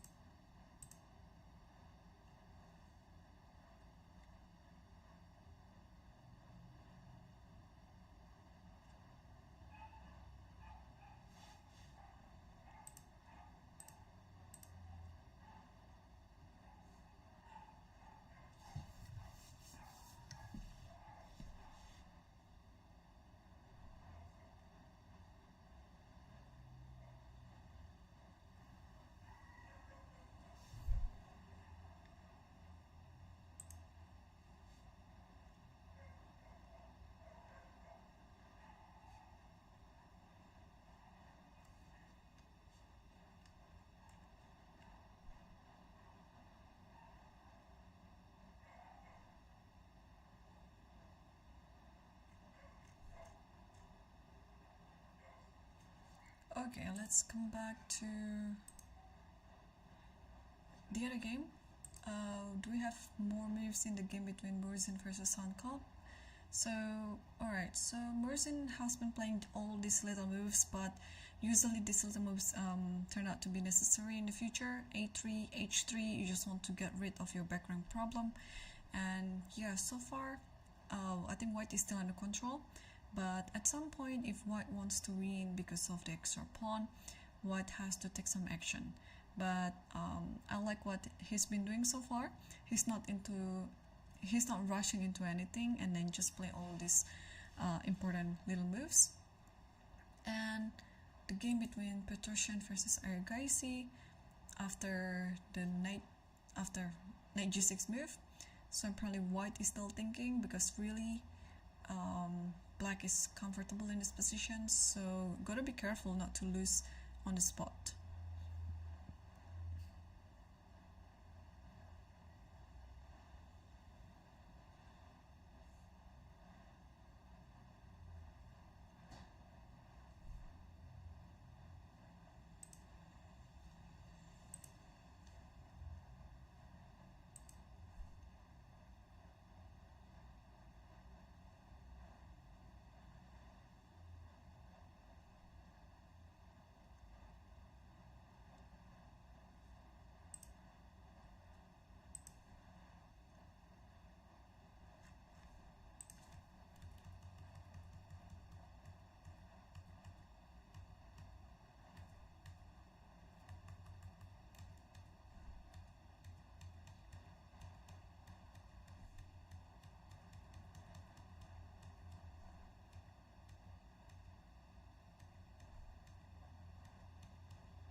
Okay.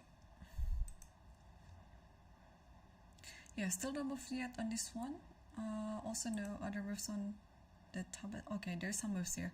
After queen f3, okay, Arafin chose to play bishop e6, but Tabatabe didn't play knight f4. Instead, he just played here and come back and h4. So trying to attack this, and after f6, now knight f4. So his position is quite solid in this one, and he's attacking on both e6 and d5, and now bishop f7 is already on the board. So I am very sure that he's considering to take on d5 right now. But is it a good move to take it immediately? Because after this there might be rook a d8 and you have to move the knight.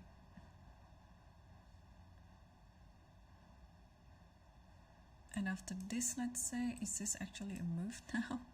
Maybe it is. And after this, the position I think is fine for White. So maybe this is okay to take the pawn, because sometimes it might be quite scary to just do like this. But I think it should be fine. You can just simply take it, because after this, yeah, you just go back. It's fine. Alternatively, if you don't take d5, what else can you do?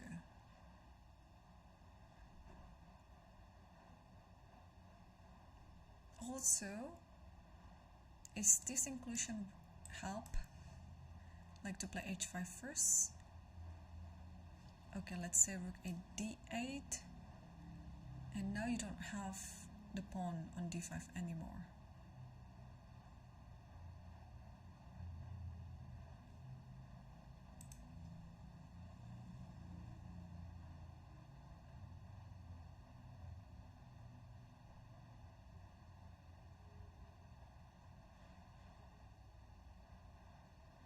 Okay, so still bishop f7 is the current position, and Tabatabe is still thinking. Well, he still has 52 minutes on the clock, so he has to calculate everything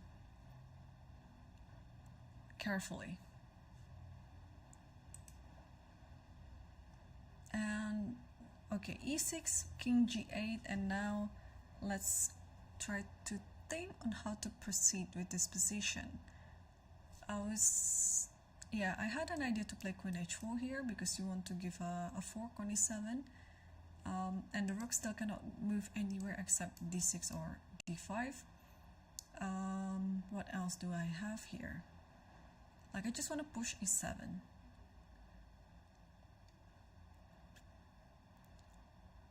Okay, if you move this is fine, maybe. I mean, in this position, even if I have to give this one up, I think the position is quite dangerous for black. But this is still the current position, and Sam is still thinking now.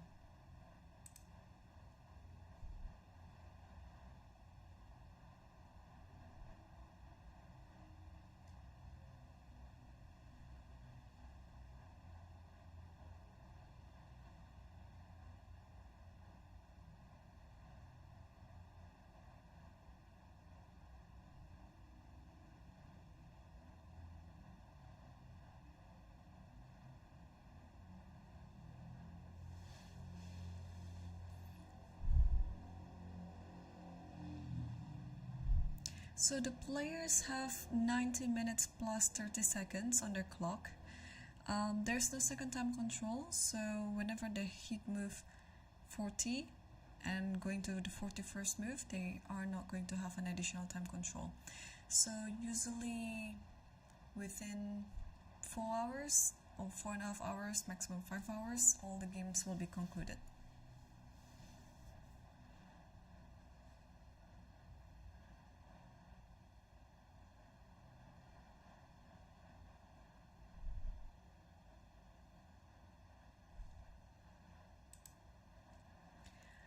Alright, so Sam is still thinking. What else apart from queen h4 can we play here? So maybe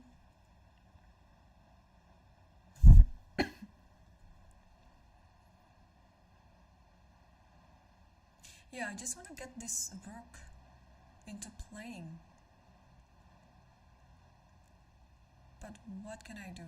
Should I play something like king g1 like this so that I can play rook f1 next? Oh, Sam played queen h4 then, okay.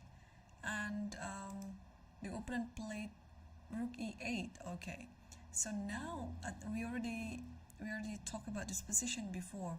Even if you take this pawn, I think white still stands better, because after you take this, and now it's time to activate this rook somehow.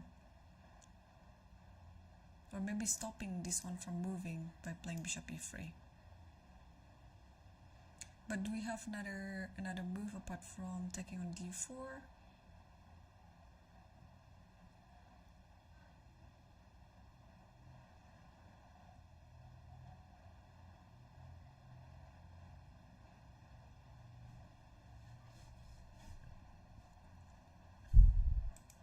Yeah, I don't think so. This might be just the best move in the position, and then you have to do that. Yeah, takes this, and maybe bishop e3, and it's gonna be quite a long grind if white can win this one. Yeah, it's not easy though. It's not easy because the bishop belongs to this diagonal, but also at the same time you have to stop this pawn from moving, because then this bishop might be a dangerous bishop when the pawn is already moved to e3.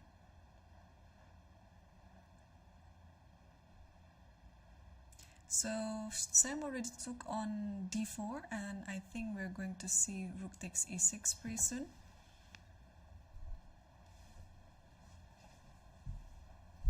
Or oh, Bronik is reaching something else, and he's going to push the pawn. He's sacrificing the pawn in order to get this bishop from this, in order to activate this bishop. So if you take this, then this rook will take on e6 with a tempo. And now at the same time, there might be something to do with the pawn on g2 later. But if you don't take the pawn on e3, what can you do in this position? Let's say you play queen g4, trying to protect this. And now maybe... Oh, now it may be dangerous because queen goes to f2. Something like this. So, okay, Sam has to be careful then. What did he do? He just simply took on e3. Bishop takes e3, and then soon we'll see rook takes e6 like this.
Okay, so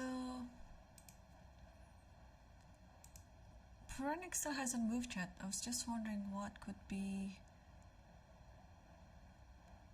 another idea in this position. Because rook takes c6 looks just natural. Yeah, and then he took. Okay, so he already took, and now what to do with white? Yeah, be careful not to play bishop d4 because there is rook e4, and then the rook will hit the queen and the bishop.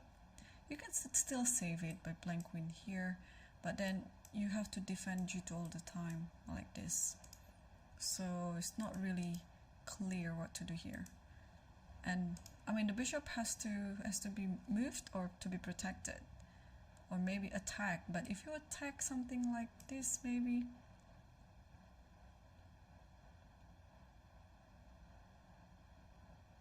this might be possible, followed by queen c4.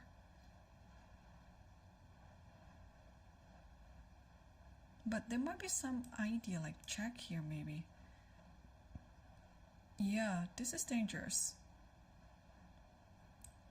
Because if you take, then check here. Of course, if you do this, then there is queen here and then checkmate on g2. If you do this, it looks dangerous, but maybe white is fine. Let's check here. Cannot go here because of the checkmate soon. It has to go here. And maybe white is just fine. Because then there's this check and there's this check as well. Oh, okay. So bishop h6 is actually fine. I mean, let's check it once again. Because if there is nothing with bishop g2, then bishop h6 is a good move. But if there's something, then we have to be really careful. I don't see anything else. Like check here, you have to go here. And then that's it. There's no more check apart from this, but then we can just go here. And then this coming too. Okay. So I think bishop h6 is fine here in this position. You can totally play it. Okay, so apart from taking on g2, what else can black do in this position?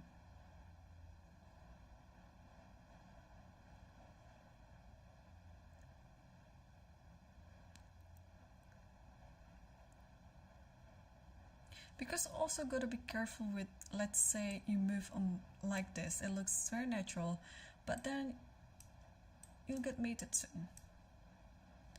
So after bishop h6, this queen has to be along the back rank, because otherwise there's a check on d8. Let's say queen goes here, but if queen goes there, maybe now it's fine to play rook f1, trying to go here. Wow, okay. So, okay, I really like this move, bishop h6. Let's check with the computer. Queen g3 is the move, okay. I might miss something with bishop h6. What do I miss? I don't really miss anything. It's fine still. White's still better. But after queen f6, you just play queen g3. So queen g3 is the key. Yeah. You want to keep protecting this square, and also stopping queen f2, and also protecting g2 at some point. All right. Okay, so now I understand. But now you can also play queen g3 immediately. And black has to offer the trade with the queen. So black doesn't have anything better to do as well. I mean, the attack to g2 doesn't work.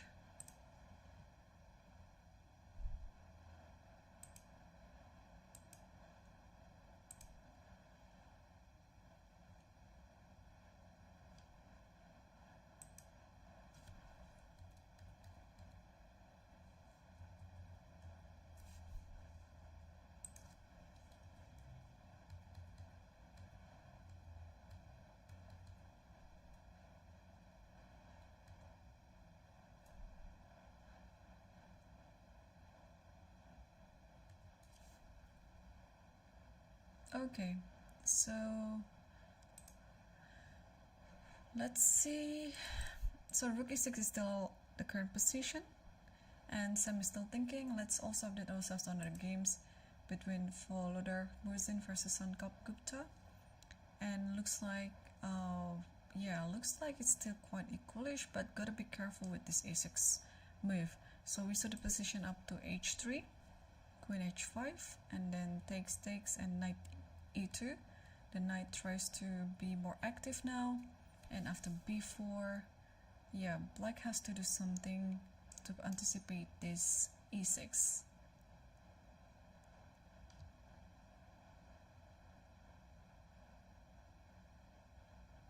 Maybe it is the time to try to trade the queen like this, because it's gonna be dangerous if the queens are not off the board. And yeah, what to do in this position? I think you have to trade the queens. Maybe it's gonna be quite a long grind that after e6 takes this one, and you may or not take on the queen immediately, or take the, I think you have to take this one, not to let the king be a bit more active. And now let's take this and takes this. I mean, I think it should be better for white still. So it's just a matter if black can try to hold this position or not. But I think it's definitely queen d2 in this position.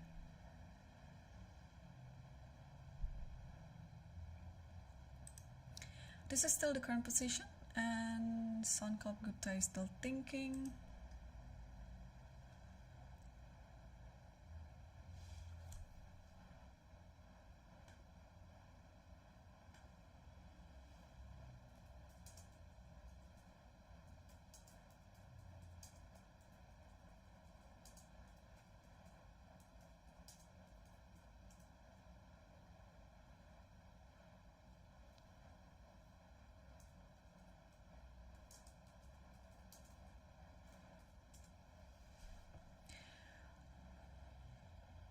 Still no move yet from black in this position, so let's see board 5. And wow, okay, so knight g6 was the last move that we saw, and after king g2, rook a8, and the other rook switches to f8, and this is the current position. So I think black still stands better in this position, because black is more flexible.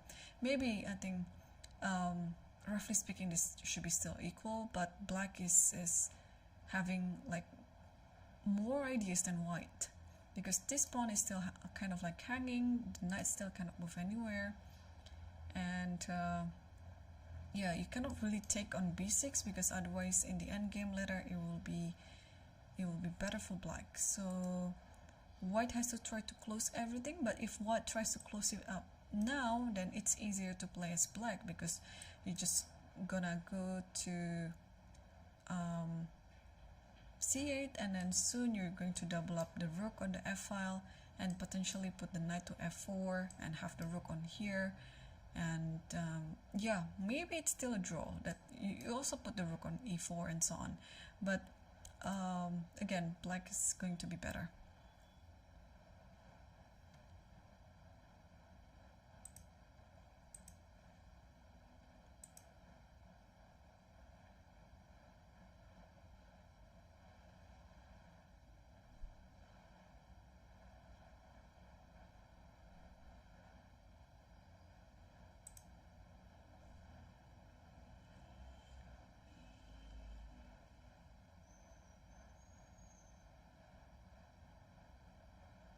Okay, this is still the current position right now.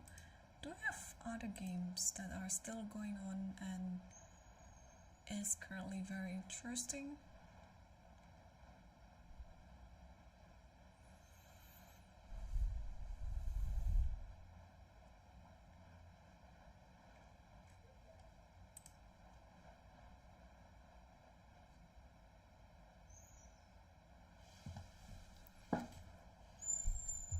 Okay, we haven't really talked about the other Indian prodigy. Let's take a look at his game now. I want to direct us to the game between Nihal Sarin versus Nikitenko Mihail. So he already sacrificed some piece before, and he's trying to attack. And what's the evolution of this position? Because, okay, black is up a piece, but white has at least 3 pawns as the compensation.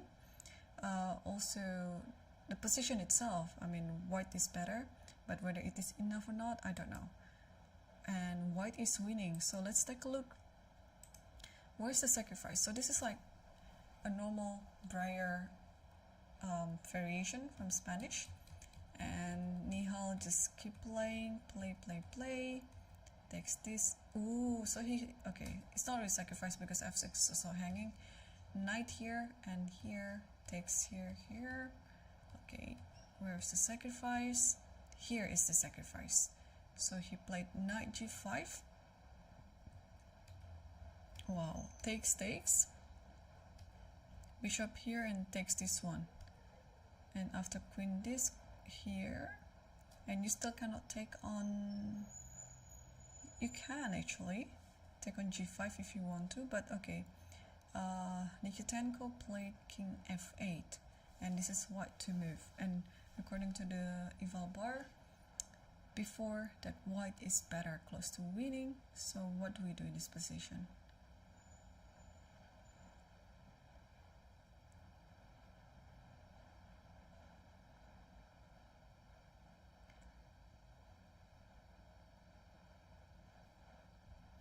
Maybe something like bishop takes here, rook takes, and then queen h7.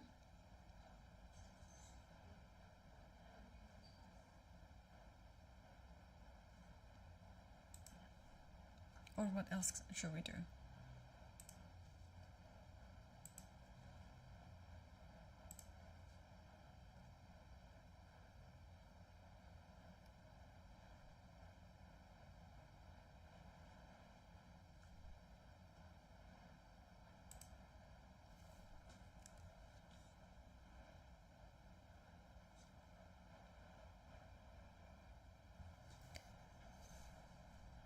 What does the computer say? Just rook e5. Nice. So rook e5, if bishop takes, and then rook takes, rook e6, and queen h7. That's it. g6 and then queen h8. I mean, all these positions looks really messy. So let's start again. Rook e5. And what you want to do directly is you just want to give a check here. So bishop takes then, and then just simply takes this, and here again, what you want to do? You want to also give a check here maybe. And now rook e6 and queen h7, just to step away from the attack. And I'm just wondering, oh, after this maybe it's just check here, yeah? And this is just almost losing immediately. So go to play g6, but this is a very hard move to make. And then queen h8, king f7, queen h6. Okay, no, this is impossible. What about other moves like taking this? Is this also fine? Okay, white still has some advantage, but not as much. What about other moves like what could be done here?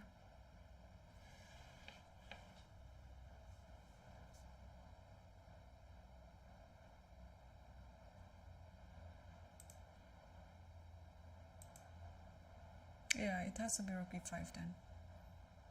Okay, good to know.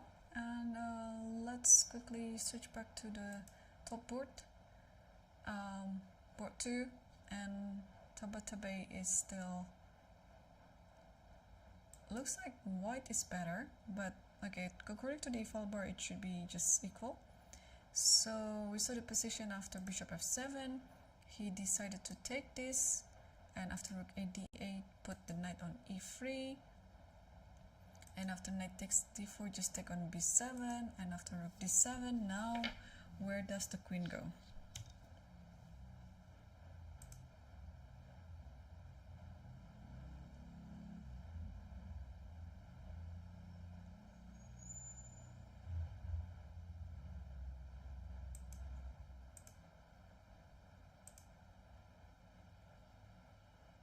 Yeah, if queen goes to e4, this looks just a normal move, but okay, maybe it's helping black. Black has rook e8, so you don't want to help your opponent, of course. So maybe alternatively, where can you go? You cannot go anywhere. e4 is the only square.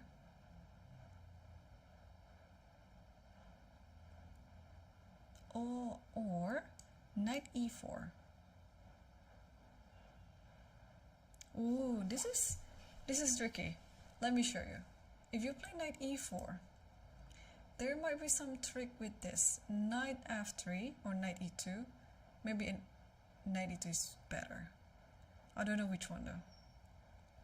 Let's say knight e2. And if you take, and then take this one. Check, and then after this you take this queen on b7. So you have to be careful not to miss the tactic. Or doesn't matter, if you play king here, maybe it's fine too.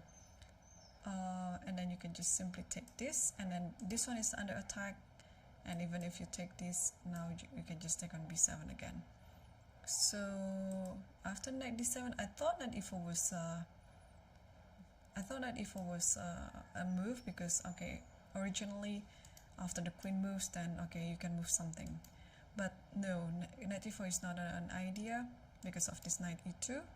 So after rook d7, you either go to queen e4 or queen b4. And this way you are trying to exchange the queens.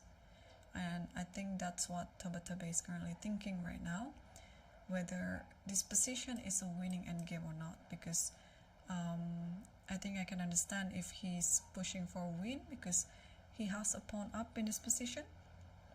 And yeah, you just have to see whether this is enough to win or not.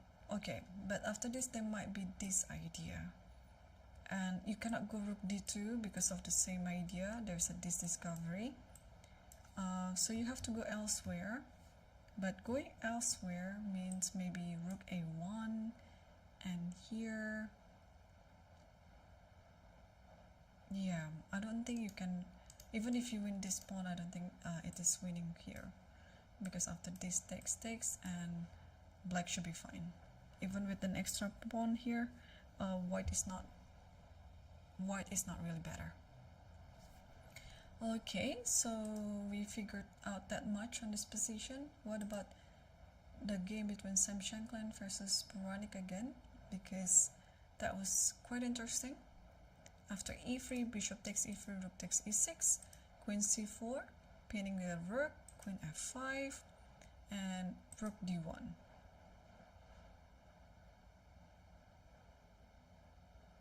I was thinking to play rook f1 because it's my first instinct to attack, but unfortunately I think in this position there is a simple move, queen d5, that simplifies everything, because now this queen is kind of like attacking the queen on d5 is also attacking the checkmate on g2, the rook on e6 is also attacking the bishop on e3. So in this position I think white has to take, but after taking something like this, yeah, the position is not winning for white anymore. So I think Sam decided to keep the queens on the board, and that's why he played rook d1 with the idea of trying to get to the back rank. And here, instead of stopping it, Puranik played b5, because there's a very interesting idea after rook d8.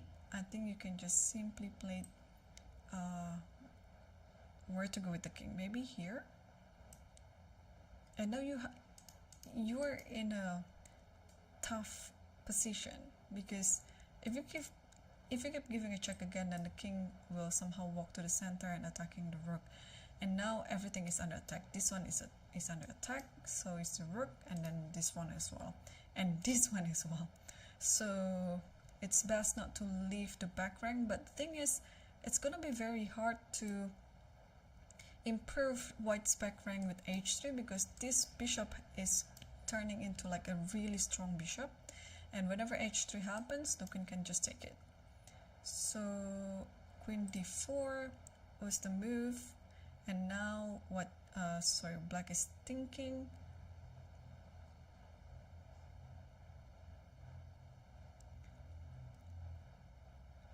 yeah, how to deal with the back rank here. Is this solving the problem by playing rook e8? But gotta be careful with this one as well, because now e7 is under attack, g7. So what else can black do in this position? Oh, and we already have another result on one of the top 5 boards. Board 4, Murzin versus Sankap Gupta, is drawn, and they will left the playing whole king h7 followed by queen c1, and just that's it. Because yeah, this type of position, when the queens are traded, in the long run it's gonna be a draw still, because even if, you know, in the position where white has an extra pawn, still when knight goes against the bishop in this type of endgame, the bishop is still a better piece, because it has a long range of walking. Like, yeah, it can reaches pretty much every corner of the board just within 1 or 2 moves, compared to knight. Sometimes, yeah, knight is not that flexible. So this has already drawn, so we have 3 boards left on the top 5 boards, and let's update ourselves on the game between Manuel Petrosian versus Ergaisi. After rook gf8, it seems like Petrosian is still thinking, and he's down to 9 minutes.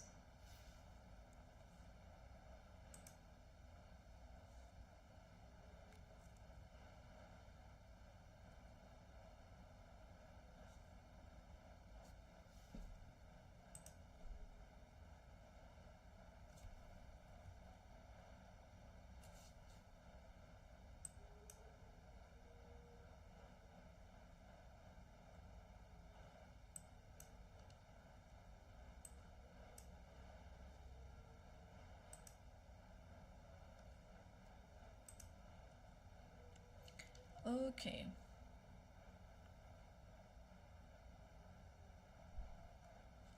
And do we have other interesting games on other boards? I'm just gonna scan quickly again.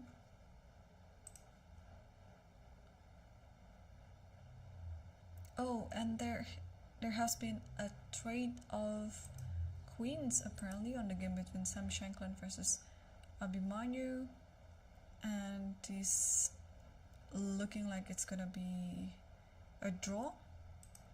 So after queen d4, black forced the trade of the queens by playing queen e4, and then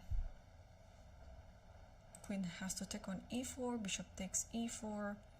Yeah, this looks really drawish now, because the bishop is attacking c2 and also attacking g2, because this one, the one on e3 is currently under attack.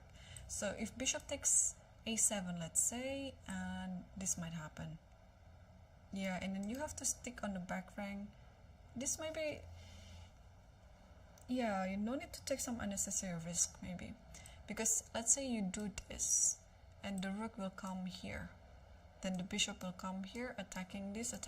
So white has to be careful not to over push this.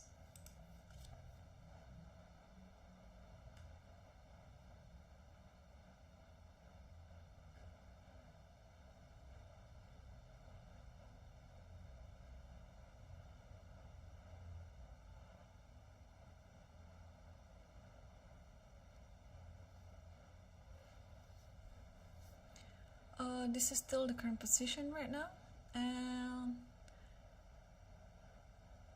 now Petrosyan has already moved, and he moved, oh, he decided to double up the rook from e to a1. Okay, and now this one on e5 has been left hanging. Can we actually take it? Like, let's say we take like this, and take like this. Does it mean that rook goes back to e1 again to take on e6? Yeah, this is possible. I say this, and let's say this. Okay, now the rook is active, so it should be fine for white, even after this maybe.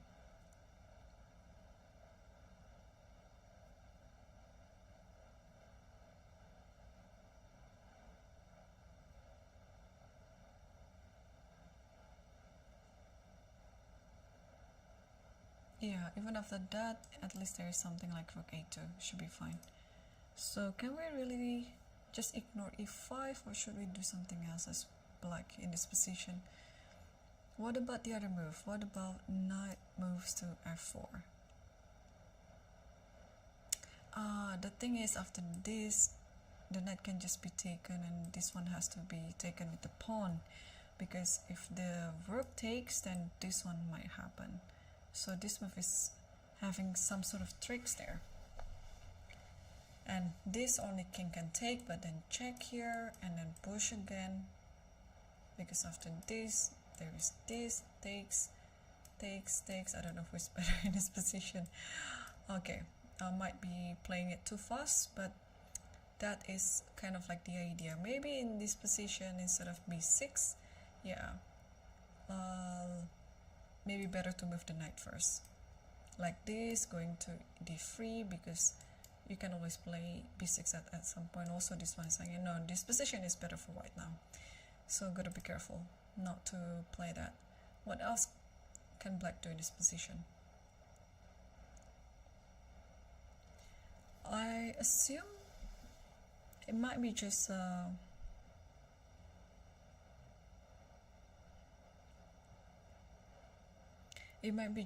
another waiting move, like don't do anything.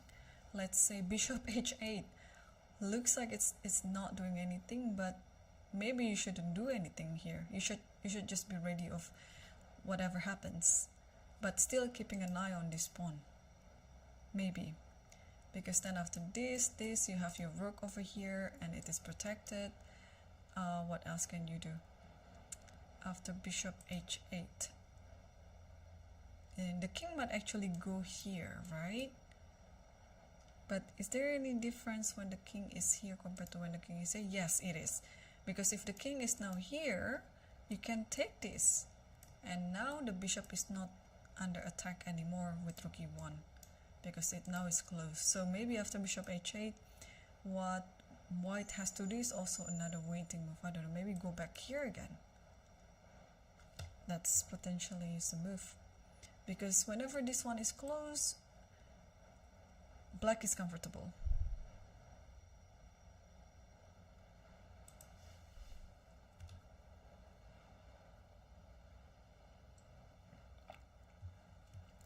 Yeah, so Arjun is still thinking.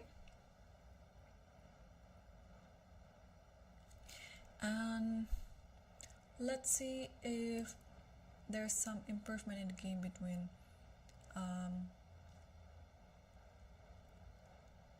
Shanklan versus Puranik. And Shanklan is still thinking. Yeah, this is not an easy position to play as white as well, because again, you don't want to over push. And Shanklan took on a7. Okay, so what's gonna happen after this? Okay, you can always control it with bishop g1. So here you can actually go, okay, let's say check here, and after here maybe you can go here. Yeah, I mean, at least you have this idea, and the game goes on. Yeah, but what about this one? And then this one is hanging. Okay, so yeah, maybe not h3, but rook d8, king f7. What to do then? Maybe check here, and here again, and now bishop d4 like this. Yeah, it should be drawn. This position should be drawn. I think Puranik will take on c2 anyway, and we'll see what Sam will go after that. And what about the game between? Oh, Tabatabai still hasn't moved yet. So now the time is quite even, because before that Tabatabai is kind of like leading for a bit.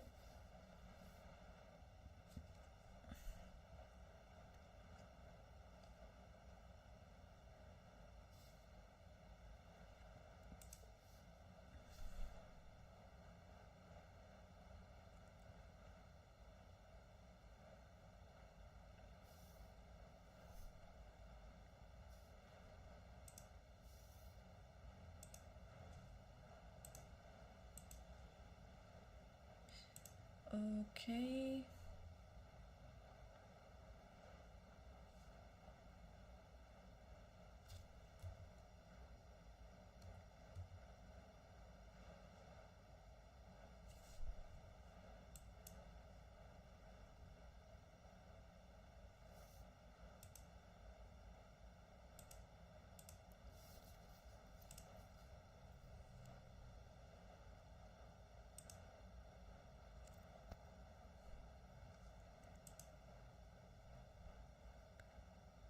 Alright, so Puranik's still thinking.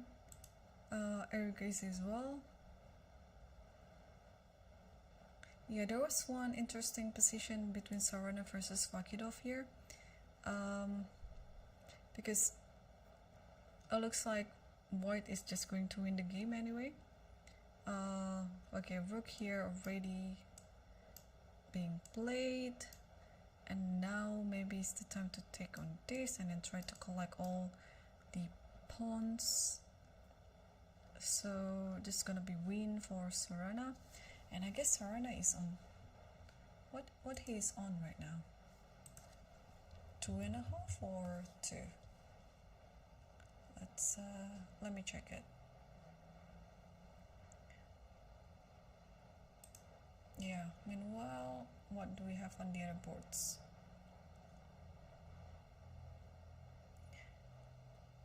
So Royal Shreyas has drawn Parham. And what else do we have? Let's go back to the game of Neil Sarin. So did he find it? Yes, he found rook e5. So this is the winning move. And after rook e5, bishop takes g5, rook takes g5. Yes. So now what we saw earlier on was rook e6 and then queen h7.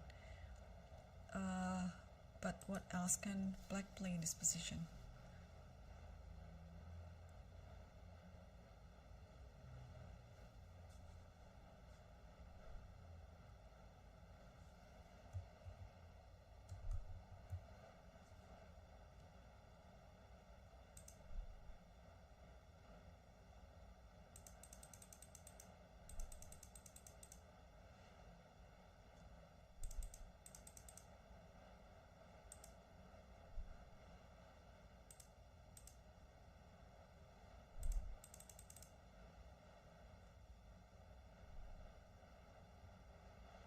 Knight f6, but knight f6 looks pretty weakening now because it opens the diagonal for the bishop. Okay, I'm so tempted to just get a direct variation, but maybe it's wrong, but it's just we just have to check it because there's only one move to play in this position. Or maybe okay, check here. There's nothing yet. You just go here, and after check here, and it just here. So alright, the sacrifice is just too much. Alternatively, what can we do?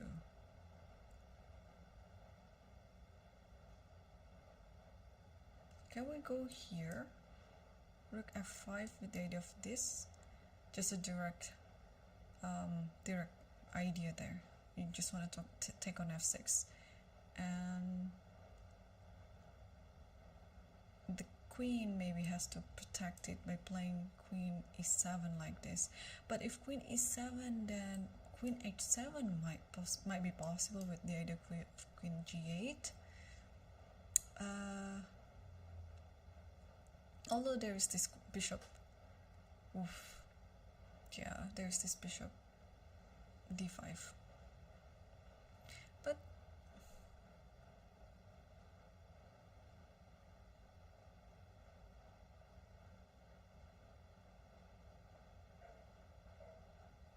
is it? If takes, then rook takes, check, and here,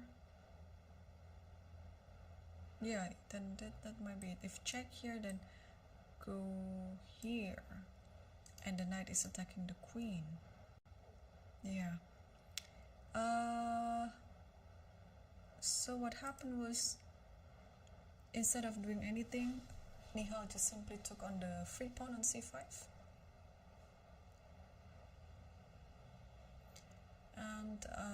And he has how many pawns?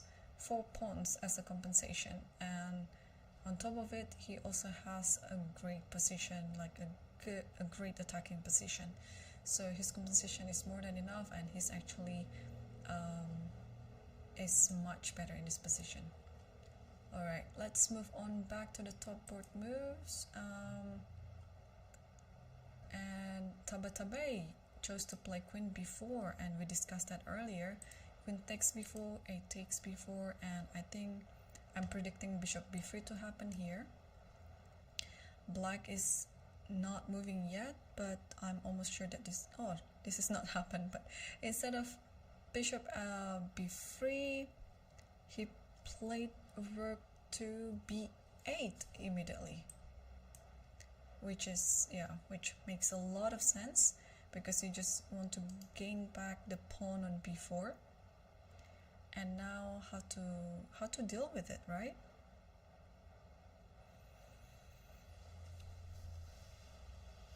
Because also if black can get the pawn back, then maybe black is a bit better because the pieces are more active and the pawn on b2 looks quite weak. But Tabatabai has spent lots of time before queen b4, so I'm pretty sure he saw this move as well, rook b8, and now he's just double checking everything what to do after rook b8. It's possible that you just want to give this one up like this. And after this, then you can play, what can you play here?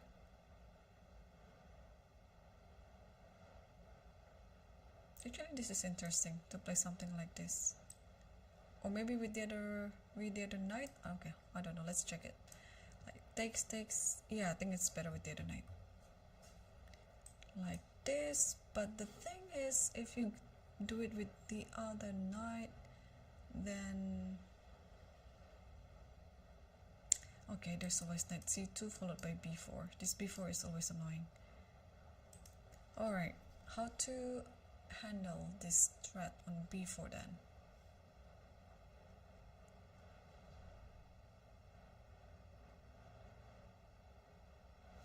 Yeah, a move like knight c2 might look natural, but in this position, unfortunately, knight can just be taken. Because if you take on this, then this one is free, and black is just better.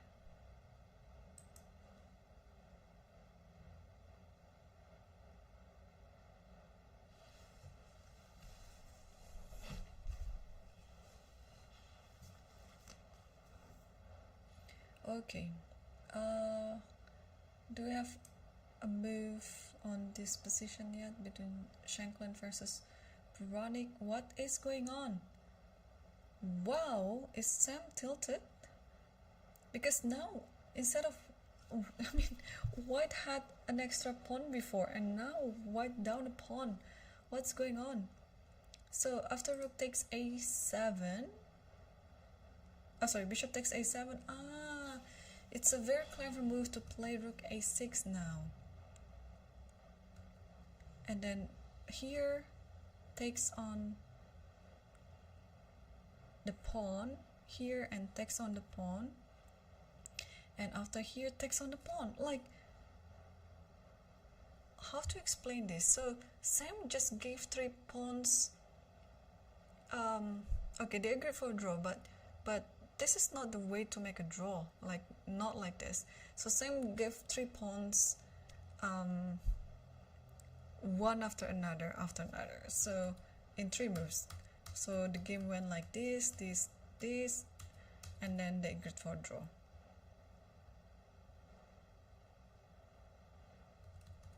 Okay, but that was kind of nerve-wracking, because if you want to make a draw, I mean, there should be such some simpler way, like after this.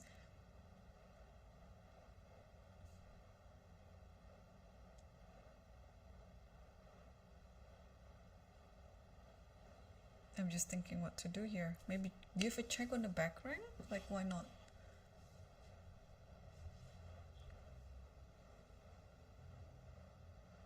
Or even maybe just like this, and then after this then do this maybe. After this then this. I mean, they should also be drawn. You cannot really attack this one anyway, so okay. But well, so far we have 3 results already in the top boards, and no decisive result yet. Board 1, 3 and 4, they all ended with a draw. So let's take a look the remaining top boards on board 2. Arafin versus Tabatabai, or Tabatabai versus Arafin. Tabatabai hasn't moved yet, still thinking how to deal with this pawn on b2. And the other board between Petrosian versus Ergaisi, also in this position, Ergaisi hasn't moved yet. So I'm just gonna take a quick break before we continue, and it's gonna be quite a critical position for both of the boards that we have left on the board 2 and board 5. So don't go anywhere, we'll be coming back soon.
Hello, and I'm back, and we're going to continue to see the game between Tabatabai versus Aravin, because after rook b8, finally Tabatabai played a move and he decided to play knight cd5.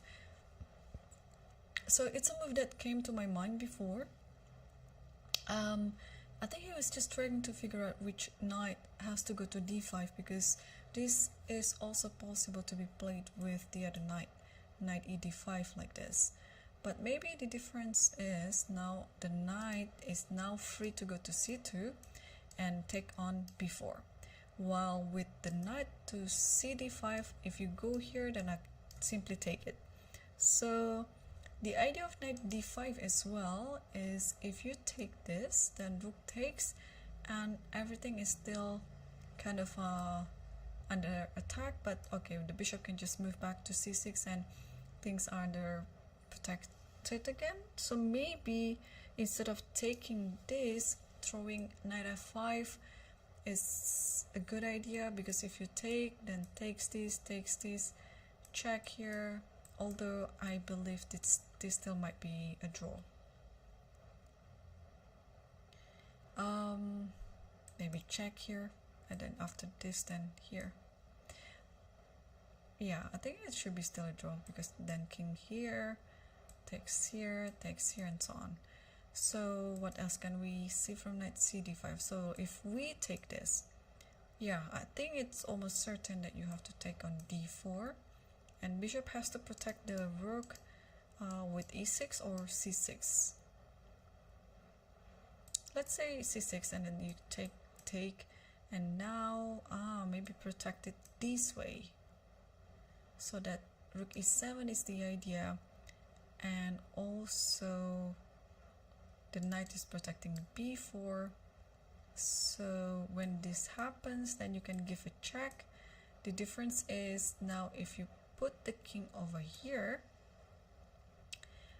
rook can just take on h7 first. Oh, can it? No, it cannot. After this check, and then bishop g8. Okay, so this is a very important move to notice then. So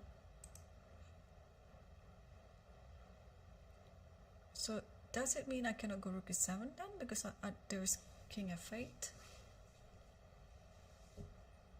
But if I cannot go rook e7,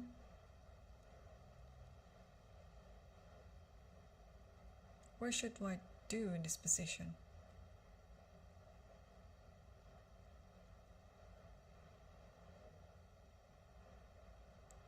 Alright, knight cd5. I think black can take, and then you have to take this, and after bishop c6, what's next?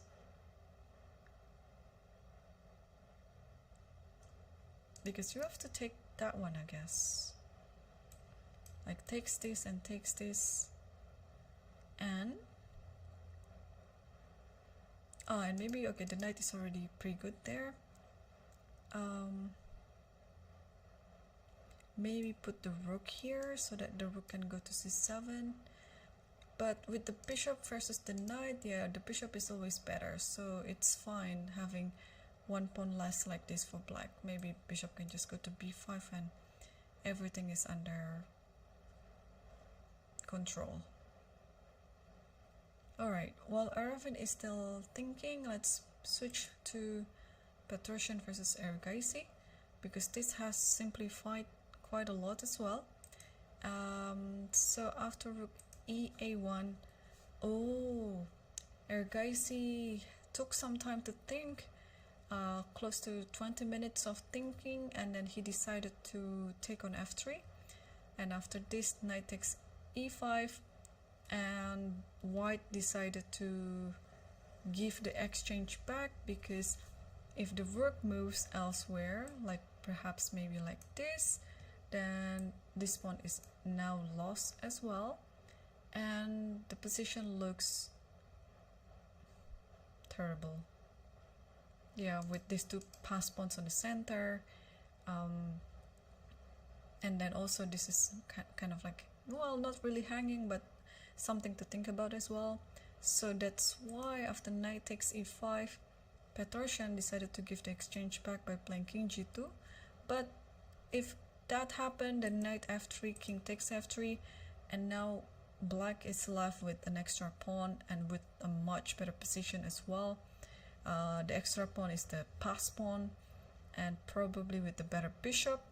So rook f8 was happened on the game, and after king g2, bishop e5, and maybe trying to get the bishop to f4 and force the trade of the bishop. So I think it's just a matter of time until black wins the game, because I don't see any compensation for white in this one. Black is just enjoying the free or the extra pawn, and also having a great pass pawn. Yeah, almost no counterplay.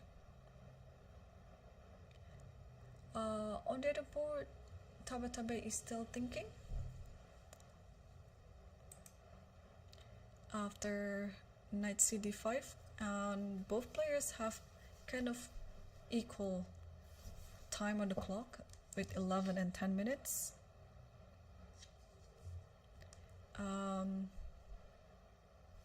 So it's yeah, the players have to start moving fast, because otherwise it's he might need the time for later in the game.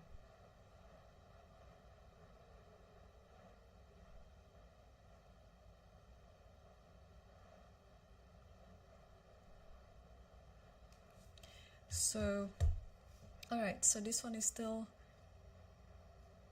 yeah, I don't see, is there anything else apart from this? Okay, bishop takes, and bishop here. I mean, as long as the bishop is alive, it should be fine. If knight here, then just takes, here, takes, and then takes here. This should be still drawn. Or could it be that he's looking for something more? Alright, what else can we see in this position? Also, it is possible to play knight c2 now. And after takes this, you take with the rook, and after trading everything, yeah, this extra pawn that white has doesn't really count for anything, because now, okay, let's say check here, and now, okay, the king can even go here, maybe like this. Yeah, everything will be protected.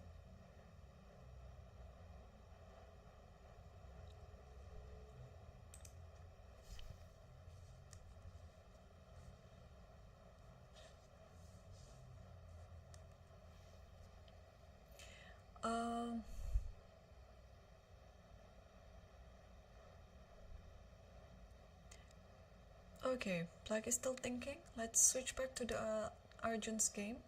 So after bishop e5, rook e1, and then bishop f4, takes, and this allows rook to take on e6. Petrosian is still thinking about it, but if this happens, then maybe this is going to be the move. Yeah, so I guess in this position, after rook takes f4, he's thinking whether to take this one first or play a6 first. Because if a6 first, this looks kind of like tempting. King here, takes, and maybe in this position, d3 is the move. And you don't have, yeah, if you play something like this, then this moves here, and then rook takes f2. So you don't have any other move apart from go back to rook e1, but then this leaves this pawn hanging. So wow, this is such a nice decision by Arjun, just trading the bishops and not really caring about this pawn, because black has always this idea with d3, and this is such a good idea. And Petrosian is down to 90 seconds, while Arjun still has 26 minutes on the clock.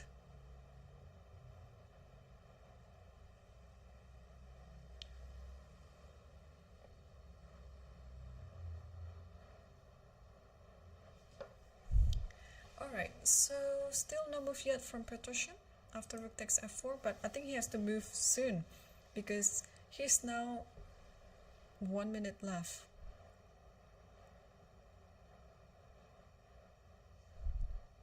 And what did he do? I think he pushed the pawn, or he took the pawn. Oh, he took the pawn.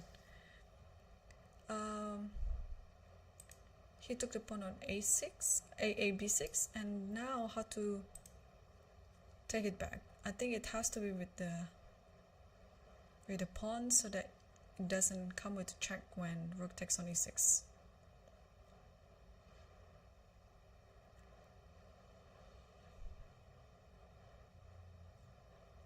Or also, is d3 a move here?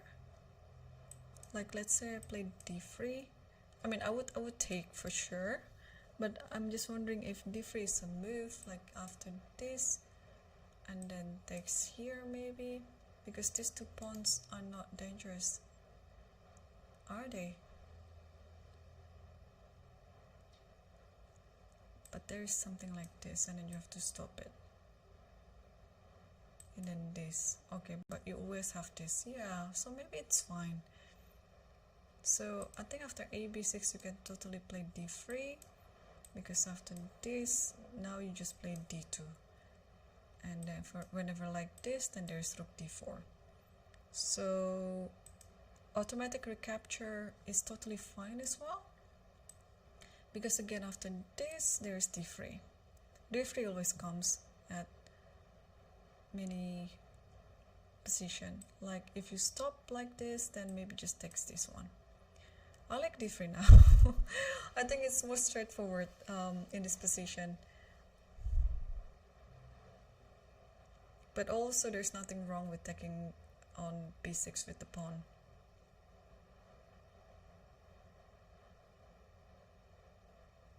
Yep, so Arjun is still thinking on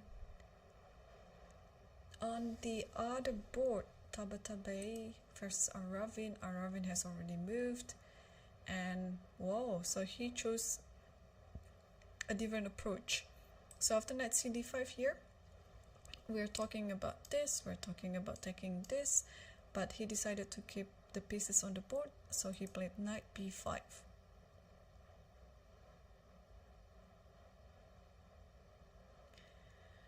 Alright, so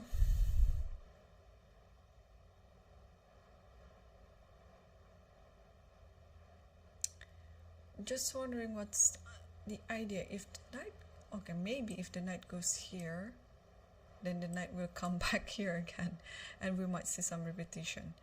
But what else? Apart from go back to c3, what else can we do here?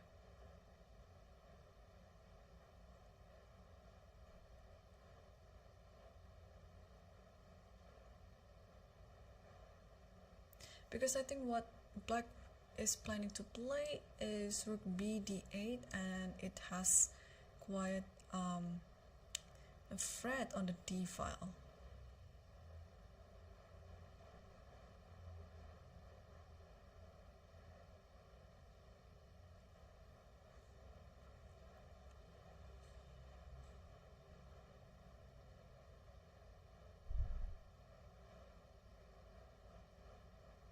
Alright, so Tabatabai is reaching, I guess. He's going to move his... What is he going to move? I think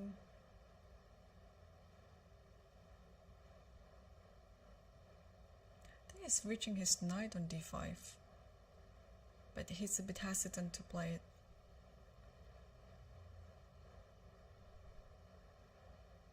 The knight goes to f4.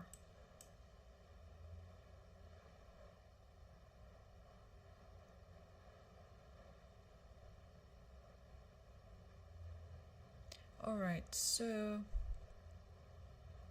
what should black do now with this idea? Should black take on the rook on d1? Also, another thing is rook d8 is also a decent reply to this position.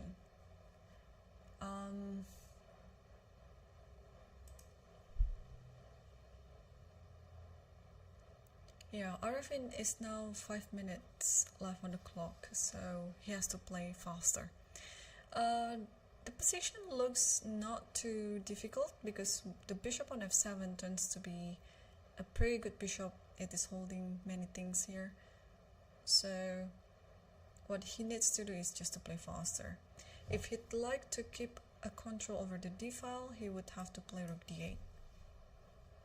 But if he's fine with simplifying the pieces, then taking like this is also good. I think followed by,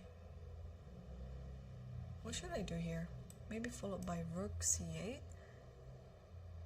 Oh, but if rook c8, then there's rook d7, so black has to be careful about it. Yeah, I don't like giving up the d file, so maybe I would do rook bd8 if I were black in this position.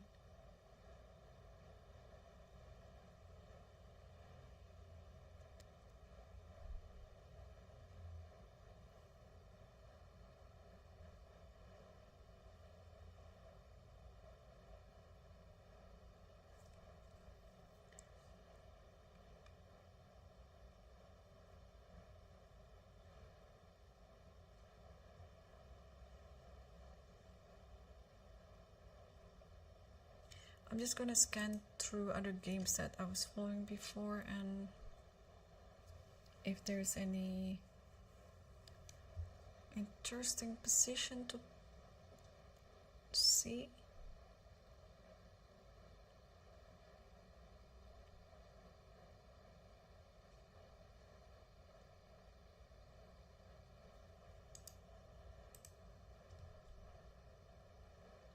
Oh, the game between Arjun has gone quite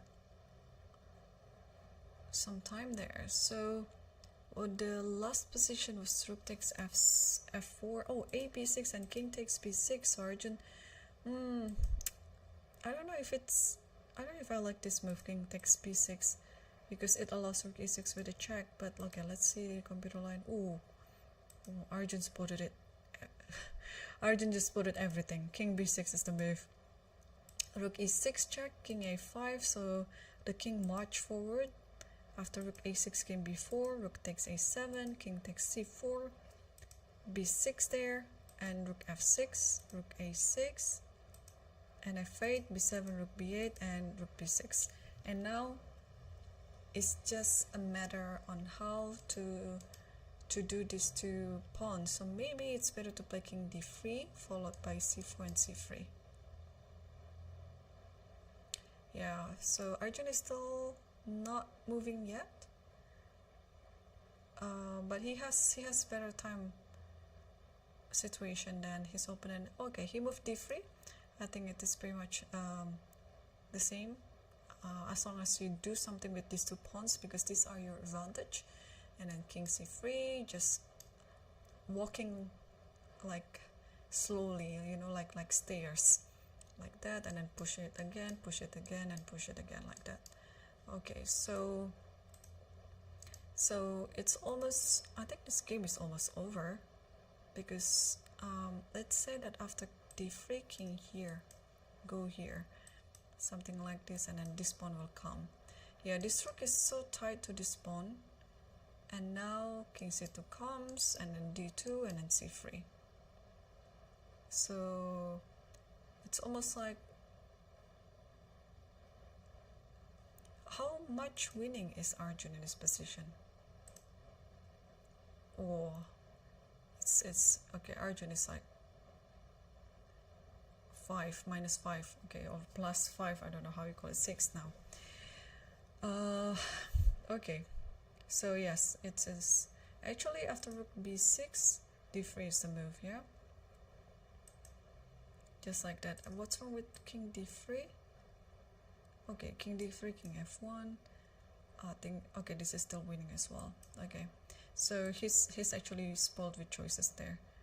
He can pretty much do any sort of ideas. So d3, king f1 was moved, and then king c3 is kind of like automatic. And now the trick is, if you play king e1, then king c2 is there with this idea, d2 and d1.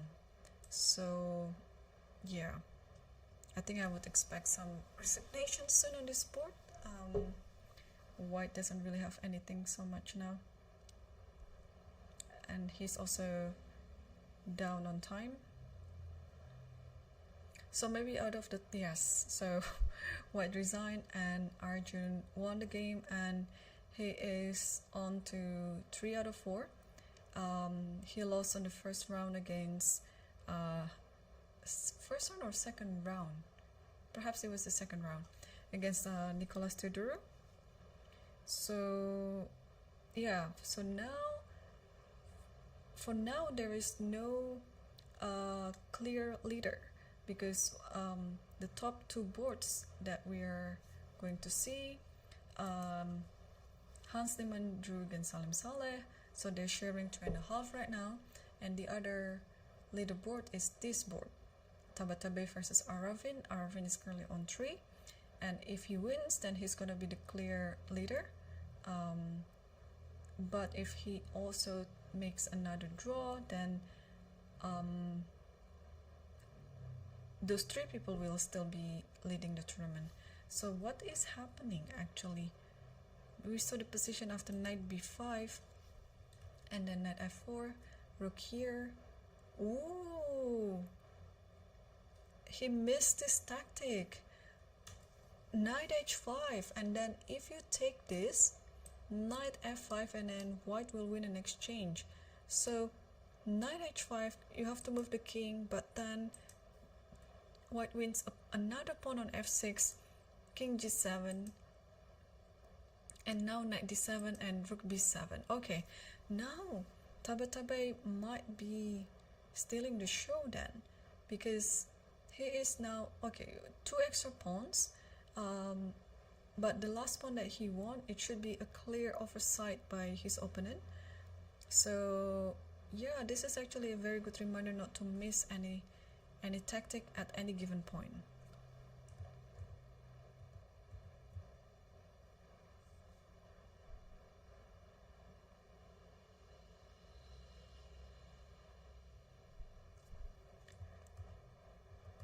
Alright, so knight d7, rook b7, knight c5, rook b6. So this is what's happening on the board, and I think the move will come quite fast from now on, because it's yeah, the players, they don't really have much time on the clock.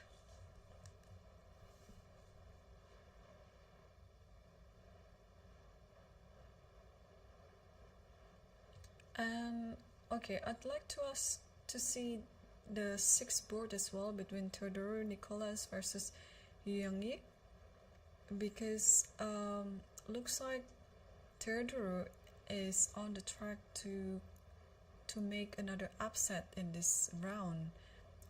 As we know, he defeated Arjun Regaisi, and today he is playing against Yang Yi, and he's up a pawn, and he might be just playing this for quite a long time now, and then try to grind to win.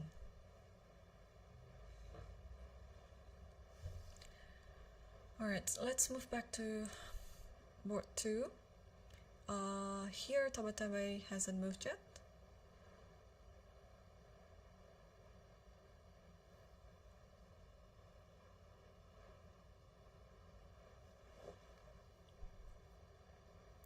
So what should White do in this position? I mean, White has 2 extra pawns, but can White improve the position? What about taking this, then taking this, and then what else? Now this pawn is also hanging. Can we do something about it? Okay, I see some move there. h5. Wow, it's very interesting. So Tabatabai is looking at the other side of the board, and yeah, Aravin is looking like regretting his mistake before he allowed this to happen. Okay, first of all, you cannot take this pawn, but also additionally, yeah, this is, I mean, the pawn on h4 was hanging, so it might be best to just push there. So let's say rook takes here. The reason why this one doesn't look good is because this allows rook to go to b7 and yeah, and continuing attacking the king, and knight d5 is coming as well. So this is something that you don't want to do. Also, if you take on the rook, rook can also take it back with the same idea, going to d7. What else can be done here? Like if rook goes to, okay, there's some move there. Oh, rook takes b4. Wait, if rook takes b4, yeah, of course rook d7. This is what we discussed before, and Tabatabe played it. Wow, so Tabatabe might actually win this one. And also, not only about the position, but he has some time advantage as well. So now how to deal with this one? I mean, black allowed every single thing that white could hope for, and this is not a good sign.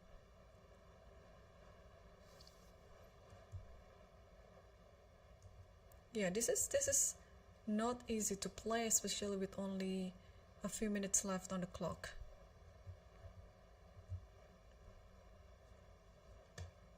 So 2 minutes and 30 seconds left on the clock.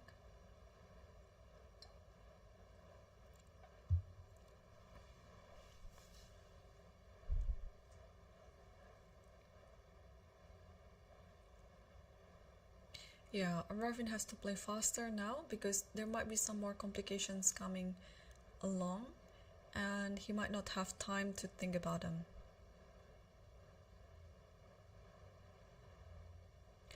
The play hall are getting emptier by now because we're already on the 4th hour of the round,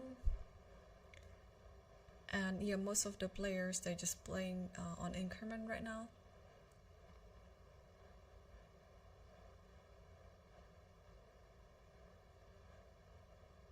So trying to neutralize this attack by playing rook d6 or rook d4 maybe, but now this h6 might be quite uncomfortable because you cannot take it. If you take it, the rook will take the bishop and you have to go here maybe, and in this position what can you do? Okay, I'd like to keep my rook on the 7th rank maybe. Maybe I'll just go.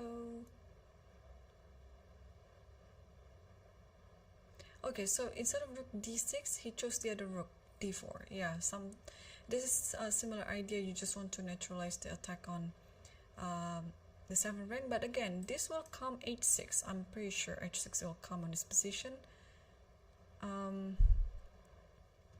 You cannot take the pawn, and then the king has to go. Where can the king go? If the king goes here, then do we have some? No, it's just like takes this, and knight d7. You cannot do that.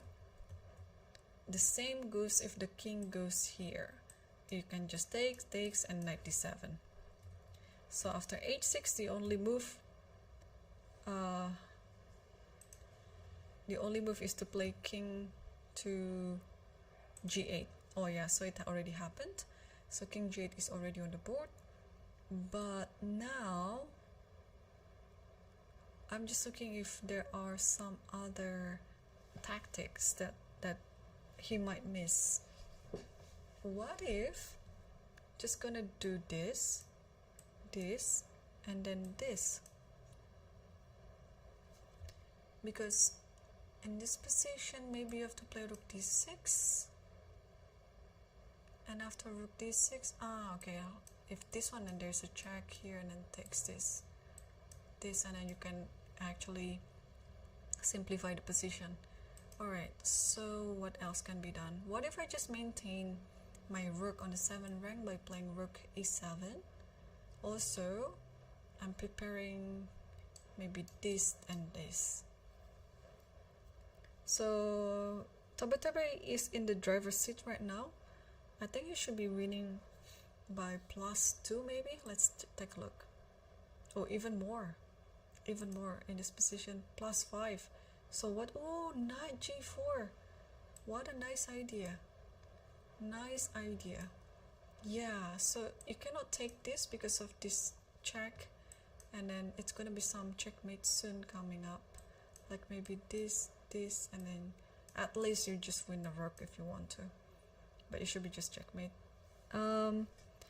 So knight g4, will he find it? I think he will, because he's really a good attacking player, and this type of move is totally his sort of moves.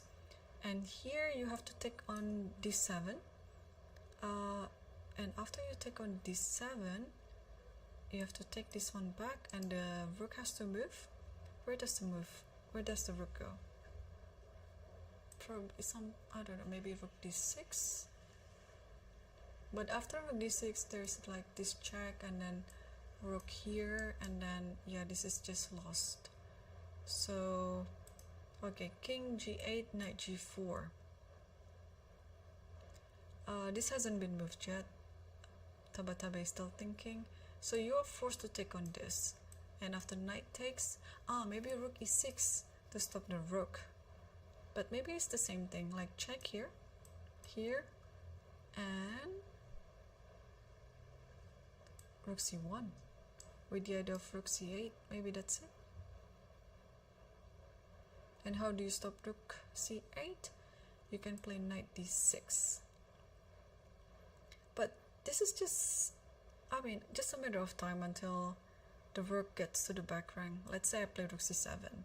Let's say I'll do this to grab this pawn, or to give a checkmate on a8. Sooner or later it will happen. Wow, so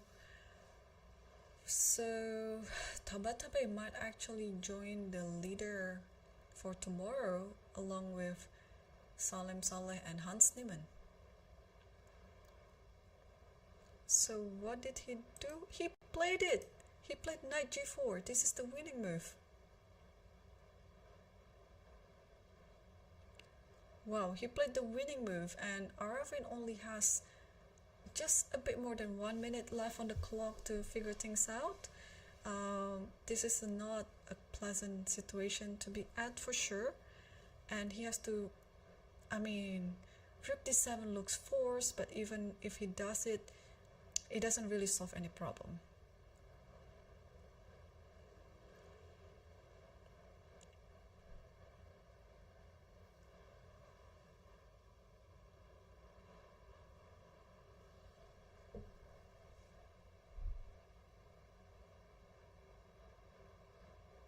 Yep, so no move yet from Arafin. 45 seconds to go. He has to play faster. But this position is quite complicated, and I think he's moved something. What did he do? He played g5. Wait, what?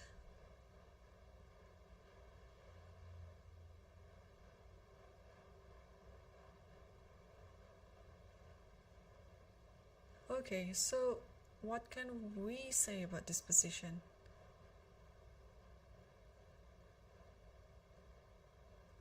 I think it's still the same, like you can take, and then knight goes here. And g5 doesn't really attack anything, yeah? Or what can you do? I mean, this wins, of course. Like here, and you have this check as well coming. But how to win it even better? Maybe just play rook e5. Because, yeah, you still cannot take on g4. You're attacking this g5 pawn.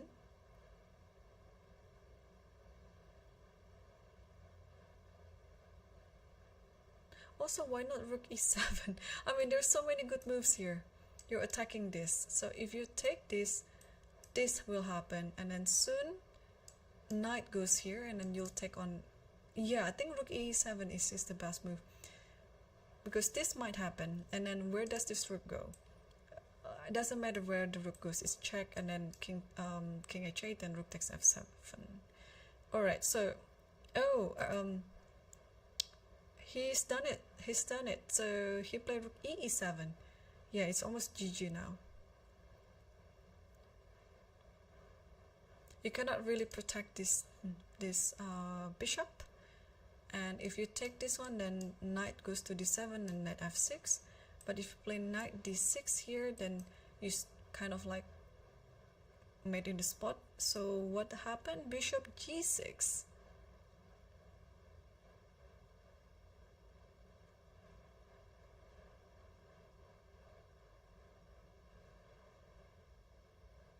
Okay, okay. Bishop g6. So what do we do here?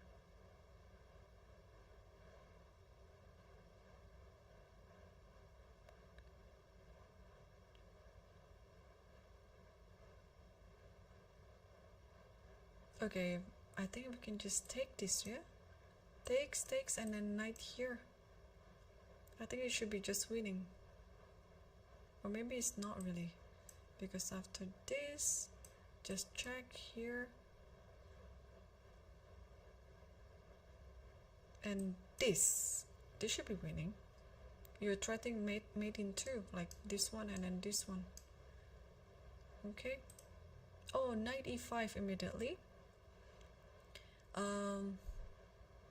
Yeah, why not? Yeah, you don't have to try to get your opponent's rook activated anyway. Knight e5 with the idea you just want to give a check on g7 and then give another check on g6. So rook d7 is already played. I think you have to take with this knight, and after this, okay, Tabatabe is still thinking, but I think you have to take with the knight, and maybe after this, now you can have this move, and actually, why not taking this one? Yeah? Okay, there's so many wins. Yeah, knight cd6 already done. I think we're going to see rook d6 anyway.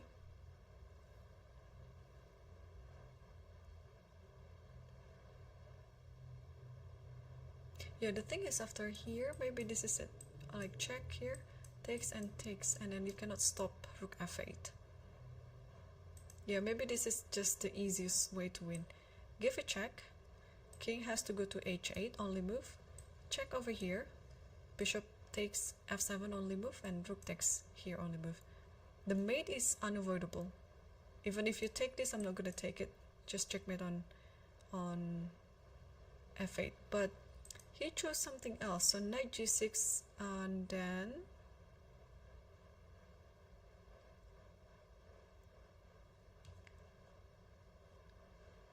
oh, sorry. Oh, no, this has happened actually. This has happened. So he played according to my prediction. So king h8 is already on the board. Now we are going to see knight f7. This is just going to be the winning move. Although in this position, even I think even if you play a move like g3 also, it's winning. But of course you want to get the winning move as soon as you can. So Tabatabe chose the other winning line. That's knight f8 with the idea of taking twice on g6. And the bishop is paralyzed, I think. The bishop cannot really move. If you move this way, let's say, it's a checkmate over f7. And if you move this way, I think it should be some checkmate soon. Yeah, I think my move is still the best move. Instead of knight f8, just play knight f7 here. And then you just win on the spot. Oh no, maybe not. Oh my gosh, what am I doing? This pawn is hanging. This pawn is hanging. That's why knight f8 was moved. Ah, Irene. Yes. Okay, so now I understand. Knight f8 and bishop h5 is already on the board. I think we can we play, what do we do here? It's I mean, the king looks really restricted, that is almost lost.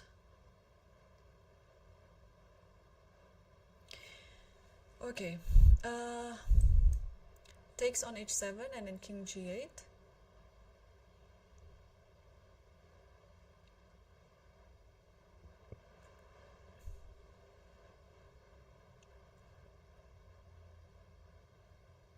Could it be just rook check here, takes and then takes here, but this is always hanging. So okay, king g8 is still the position. Is it still winning? Okay, it's still winning. Alright, rook g7 takes. I think it's almost force. Oh, and just knight check maybe. And after this, now push the pawn. This is the winning move, yeah? But he didn't do that. He played knight e d7 immediately, which I think is similar because you are preserving this idea.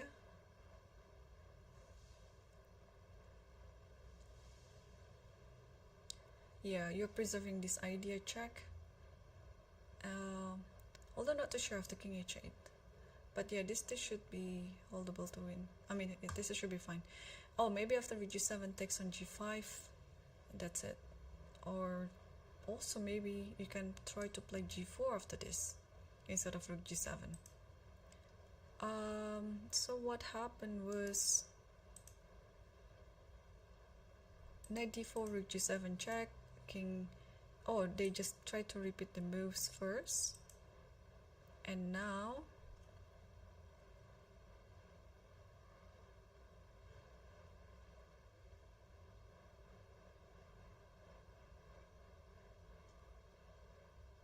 yeah, and now what to do? Maybe it's time to play g4. It looks scary because the king kind of also gets some counterplay. But the idea is if you take this, then check here and then check here. It should be winning, even though it's one rook against two pieces. But of course it's scary because also there's another check here. And you have to be careful where the king goes, because if king goes here, and this might not work. This one, and then just takes, and then check this. Alright, but Tabatabai is now... Okay, what happened? g4, he played g4. Okay, now what? I guess after g4, knight f3 has to be played first. Also, additionally, after king g2, there's knight h4.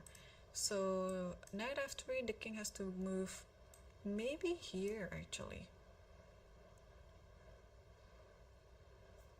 But now it's a bit scary if the bishop takes. Maybe check here. Then just push like this. Yeah, I think this is the idea. And it's hard to stop this checkmate.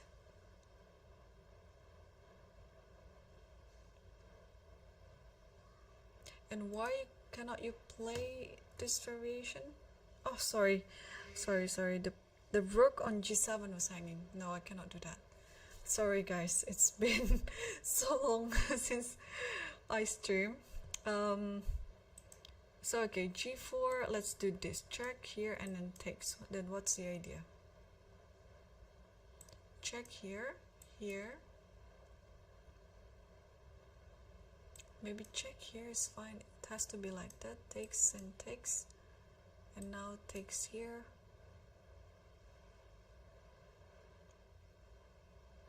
It should be winning, right? I mean, white has plenty of pawns, and yeah, not taking, sorry.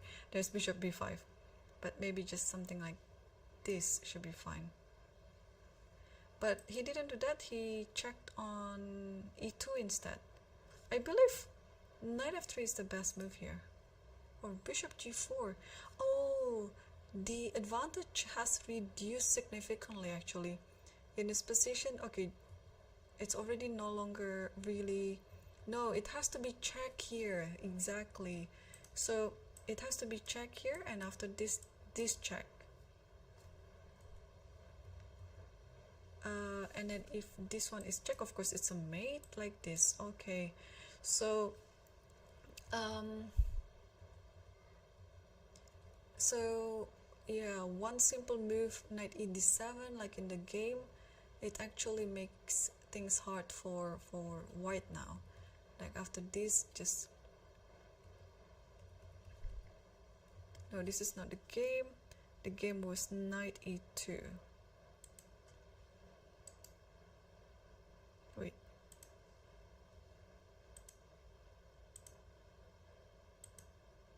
Oh, check actually, not knight e2, sorry.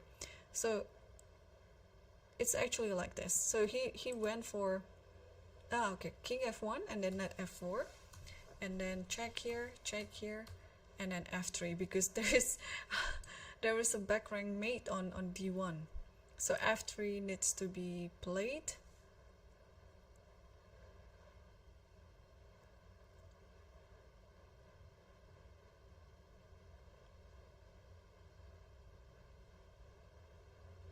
But I don't see the win anymore now. Yeah, the bishop goes to e8, and all you can do is doing this type of checks. Wow, it would be quite heartbroken if Tabatabai didn't win this, because this looks like just, you know, it looked like he was almost winning, but it doesn't look like winning anymore now.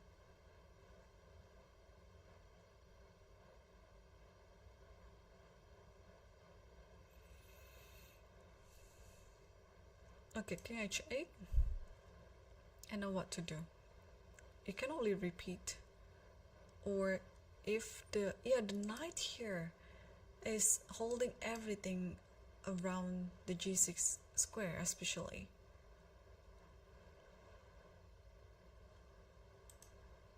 So white is about to move, but what could it be?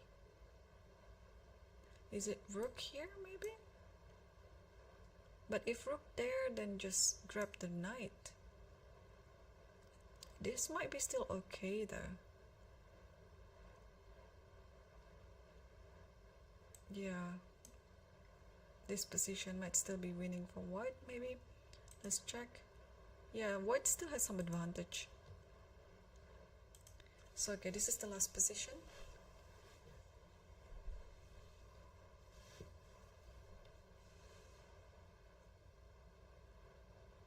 And okay, he's doing all these checks on the 7th rank again.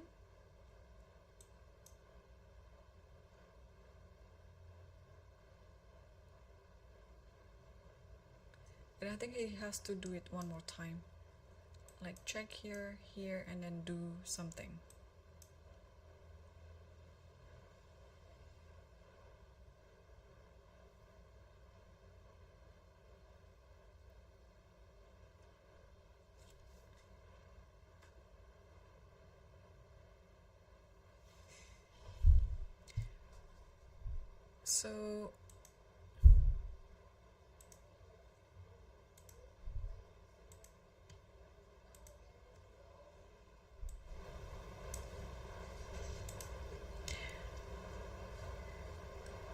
So king g8 is still, oh no, rook g7. Rook g7 is the last, and then king h8. Yeah, I'm not gonna be surprised if Tabatabai just repeat the moves and settle for the draw, because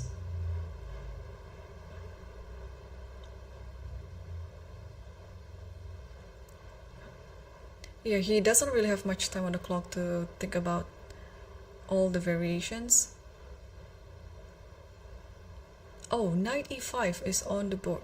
Okay, with only 3 seconds left, he found knight e5, and the idea, what could it be? Because the knight on f4 is holding on to everything. The g6, also this one has the bishop, and I might just be a bit scared if there's any like checks like this. And this might be just a loss. No. Okay, if checks, then the king goes here, check, king goes here, check, king goes here.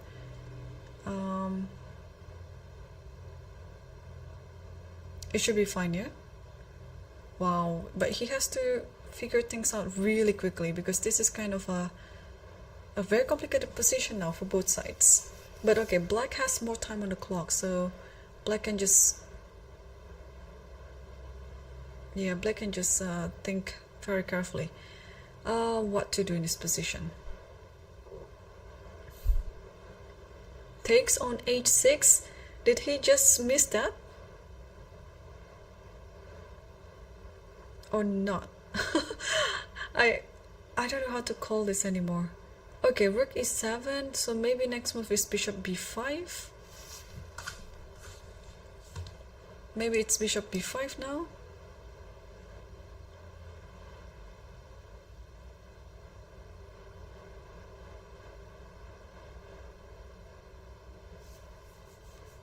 Oh, because also, like if this check, and check, you cannot go here because there is this check. And you cannot go here because of this checkmate. So you have to go here maybe. Oh, okay. Yeah, maybe that's fine. So okay, bishop b5 is of course the safest move here.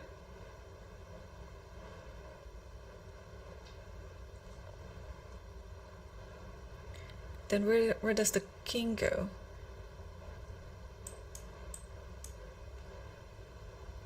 I think the king has to go to e1.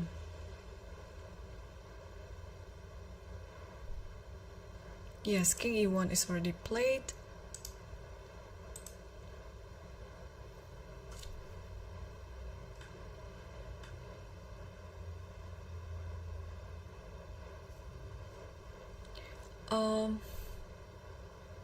Okay, what is the follow-up? Because okay, knight f7 is the idea right now. But okay, can we just give a check and play king g8 maybe? Oh yeah, why not? Check here. Yeah, this is going to be dangerous if you go here. There's a check here. Also, king g8 immediately is fine. Wow. To be honest, I think white is almost, I mean, I don't see the winning idea anymore. Let's check. Yeah, it's just 0-0 now. Black has everything under control, and in fact this king might be a bit in trouble.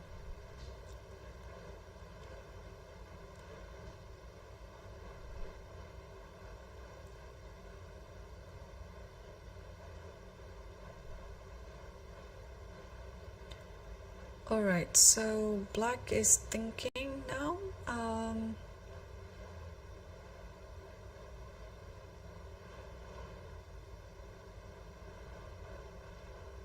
Yeah, what to do in this position? Bishop takes d7, it's already played. And how to take it back? If rook takes, then I think you're gonna lose this. So you have to take it with the knight. But taking with the knight means this one, and then this one, and then this one. I think that's it. Because if you go here, okay, check here. You cannot go here because of this knight d5. And if you go here, I think there is this one. So yes, rook h1 is already on the board. And black simply just has to grab anything on the way, even if it means this pawn. So king f2 will not make any improvement, because then there is check. It doesn't matter where you go, there's always something along the line. Taking this or checking over here. So where does the king go? The king goes to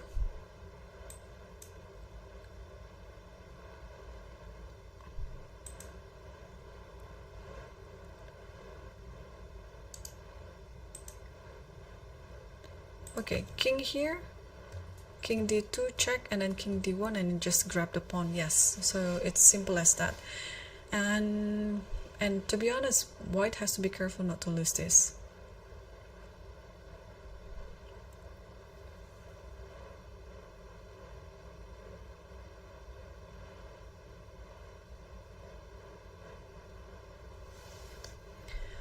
Alright, so check, and then king f8.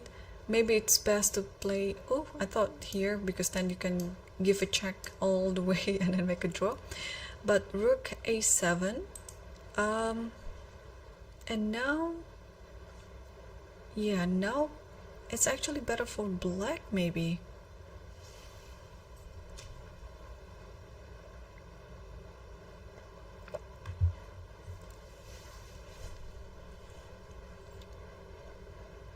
Yeah, it looks like black is better, of course. But maybe still is 0, 0, 0 again anyway. Yeah, it should be still equal. But at least black is no longer worried about first his time, because he's already gained like 4 minutes on the clock, and also the position itself has already been simplified.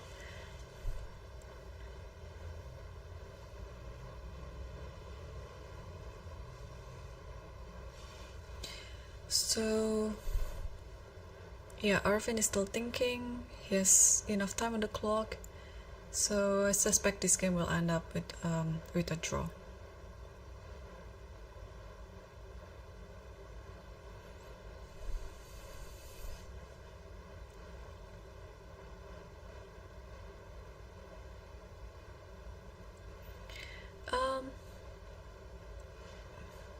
Alright, so that is such a nice idea, because let's say if you try to protect this, then the knight can come here and then takes on g5.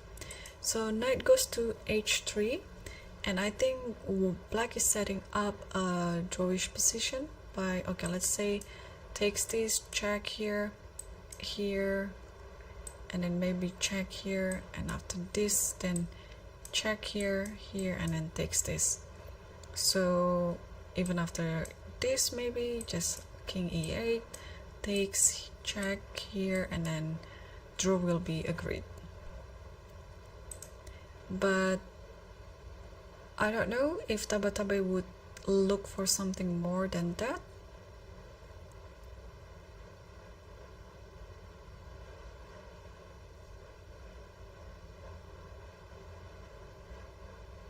He has 1 minute left on the clock, and yeah, we'll see which line that he's gonna go.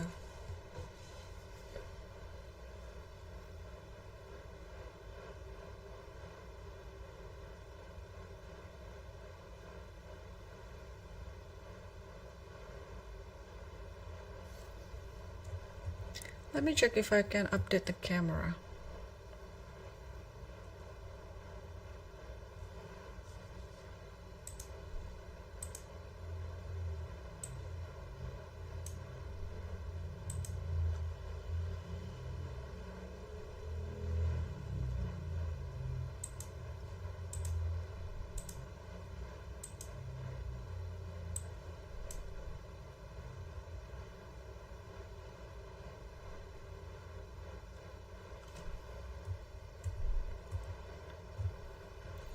And king e1 is already on the board, yeah, preventing the knight to go to f2. Well, the knight can still go to f2, but after knight f2, then this one, and then takes on g5 with protecting f3 along the way. So king e1, and now what to do? I think it's possible to just give checks like this. Just keep giving checks, and after this checks maybe, and like this maybe, I don't know, back, check again, and after this just check from down there. But this looks, oh, this looks just lost. Okay, this is lost. Oh, is it? Yeah, it is lost. Yeah, this is too much. So after king e1, what should black do then? Rook a2, okay, protecting everything. The knight is protecting the pawn on g5, the rook is protecting the pawn on a6.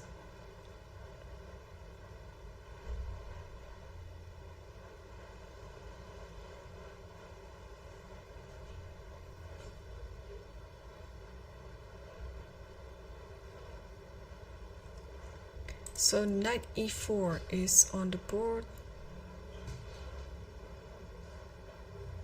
and rook a3.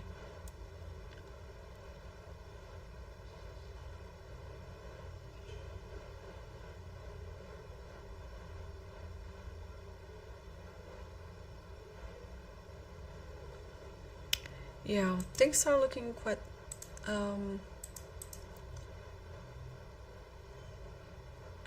equalish on that position.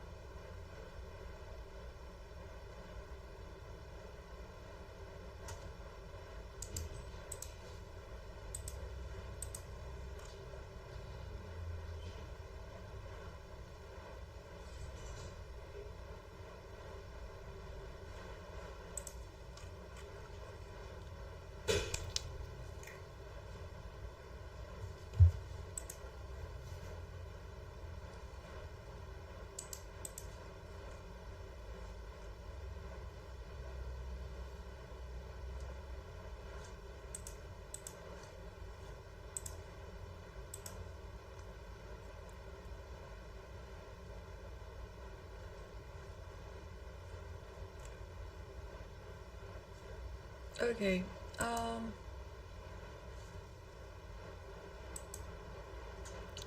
and knight goes to d2. So white is kind of like defending right now the pawn. It's gonna take a while. Probably what to do in this position.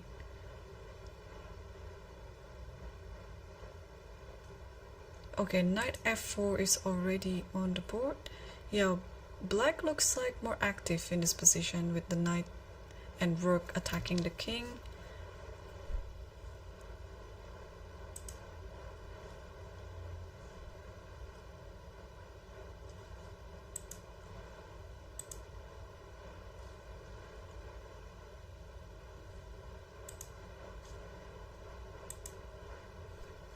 Okay, king f2, rook a2.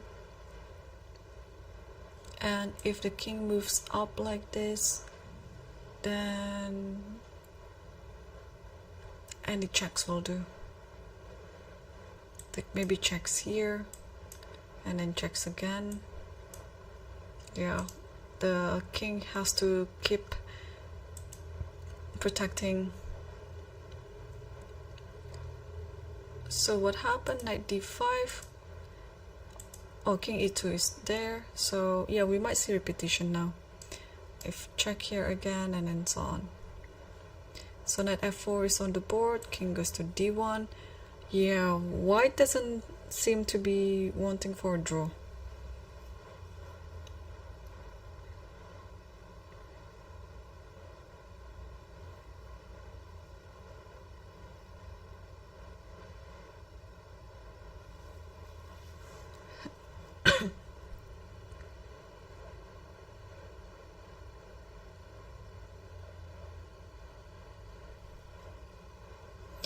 So still no moves yet, and I think some draw offer it's already made.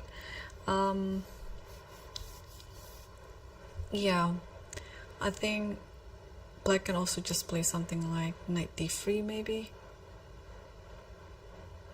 Also, what's wrong with giving a check like this?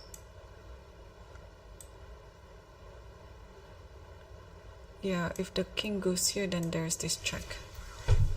Alright, so yeah, so rook a1 is already played.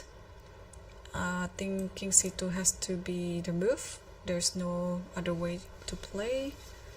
And now just keep checking, like rook a2.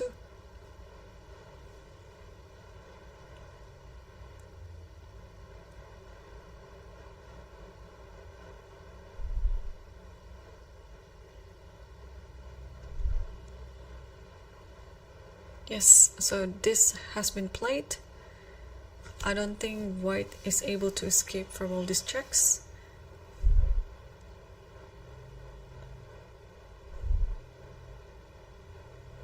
King goes to c3, but now it's time for the knight to give a check again on d5.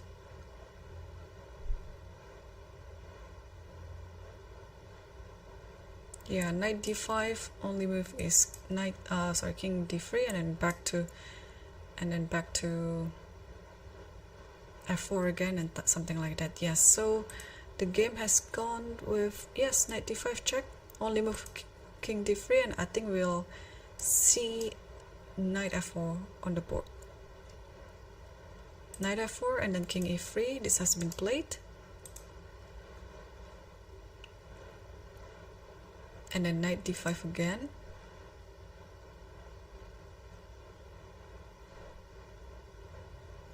Yeah. King e2, I think we've seen this position before.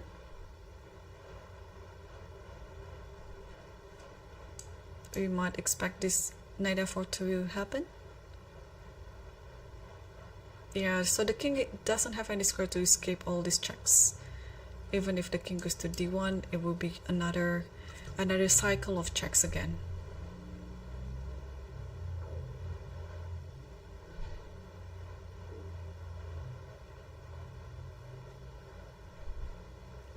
Okay, so it's quite a heartbroken too, because yesterday I think Tabatabai was having a slightly better position against Folder Murzin as well, and today he's just completely winning, but it looks like he will get away just with a draw.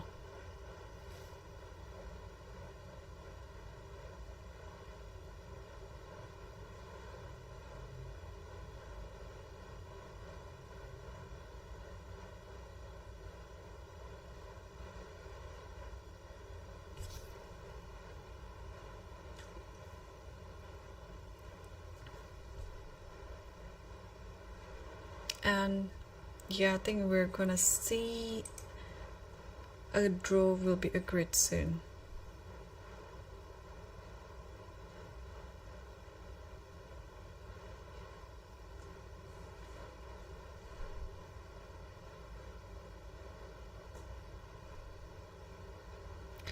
Alright, so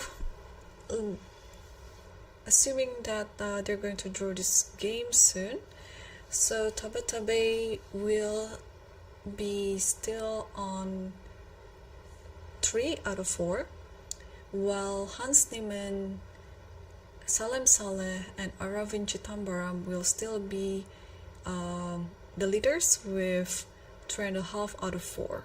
And I guess tomorrow somebody has to play with Aravin. So Salem was white, Aravin was black, so maybe tomorrow the first board would be Aravin versus Salem Saleh, and Hans Niemann will be playing probably against one of the players with 3 points. Yeah, it could be Tabatabai, it could be other players as well. It could be Puranik, Shanklan, or even Erigaisi Arjun. So yeah, tomorrow will be exciting. I think the players look like they're signing the score sheet and they agreed for a draw, and therefore it concludes today's commentary. And yeah, as I mentioned, there will be still 3 leaders for tomorrow, just like how it is today. Salem Saleh, Hans Niemann, and Arafin Chitambaram, they are going to the 5th round tomorrow with 3.5 points. So stay tuned for tomorrow, because we will also commentate the games from the master section, and we don't have the live cams for the challengers, so we'll also be just focusing mainly on the masters for the top 5 boards. And yeah, so stay tuned, and don't forget to watch the Lichess broadcast commentary again tomorrow at the same time, same place. I've been Irene Sukandar. Thanks for watching, and bye for now.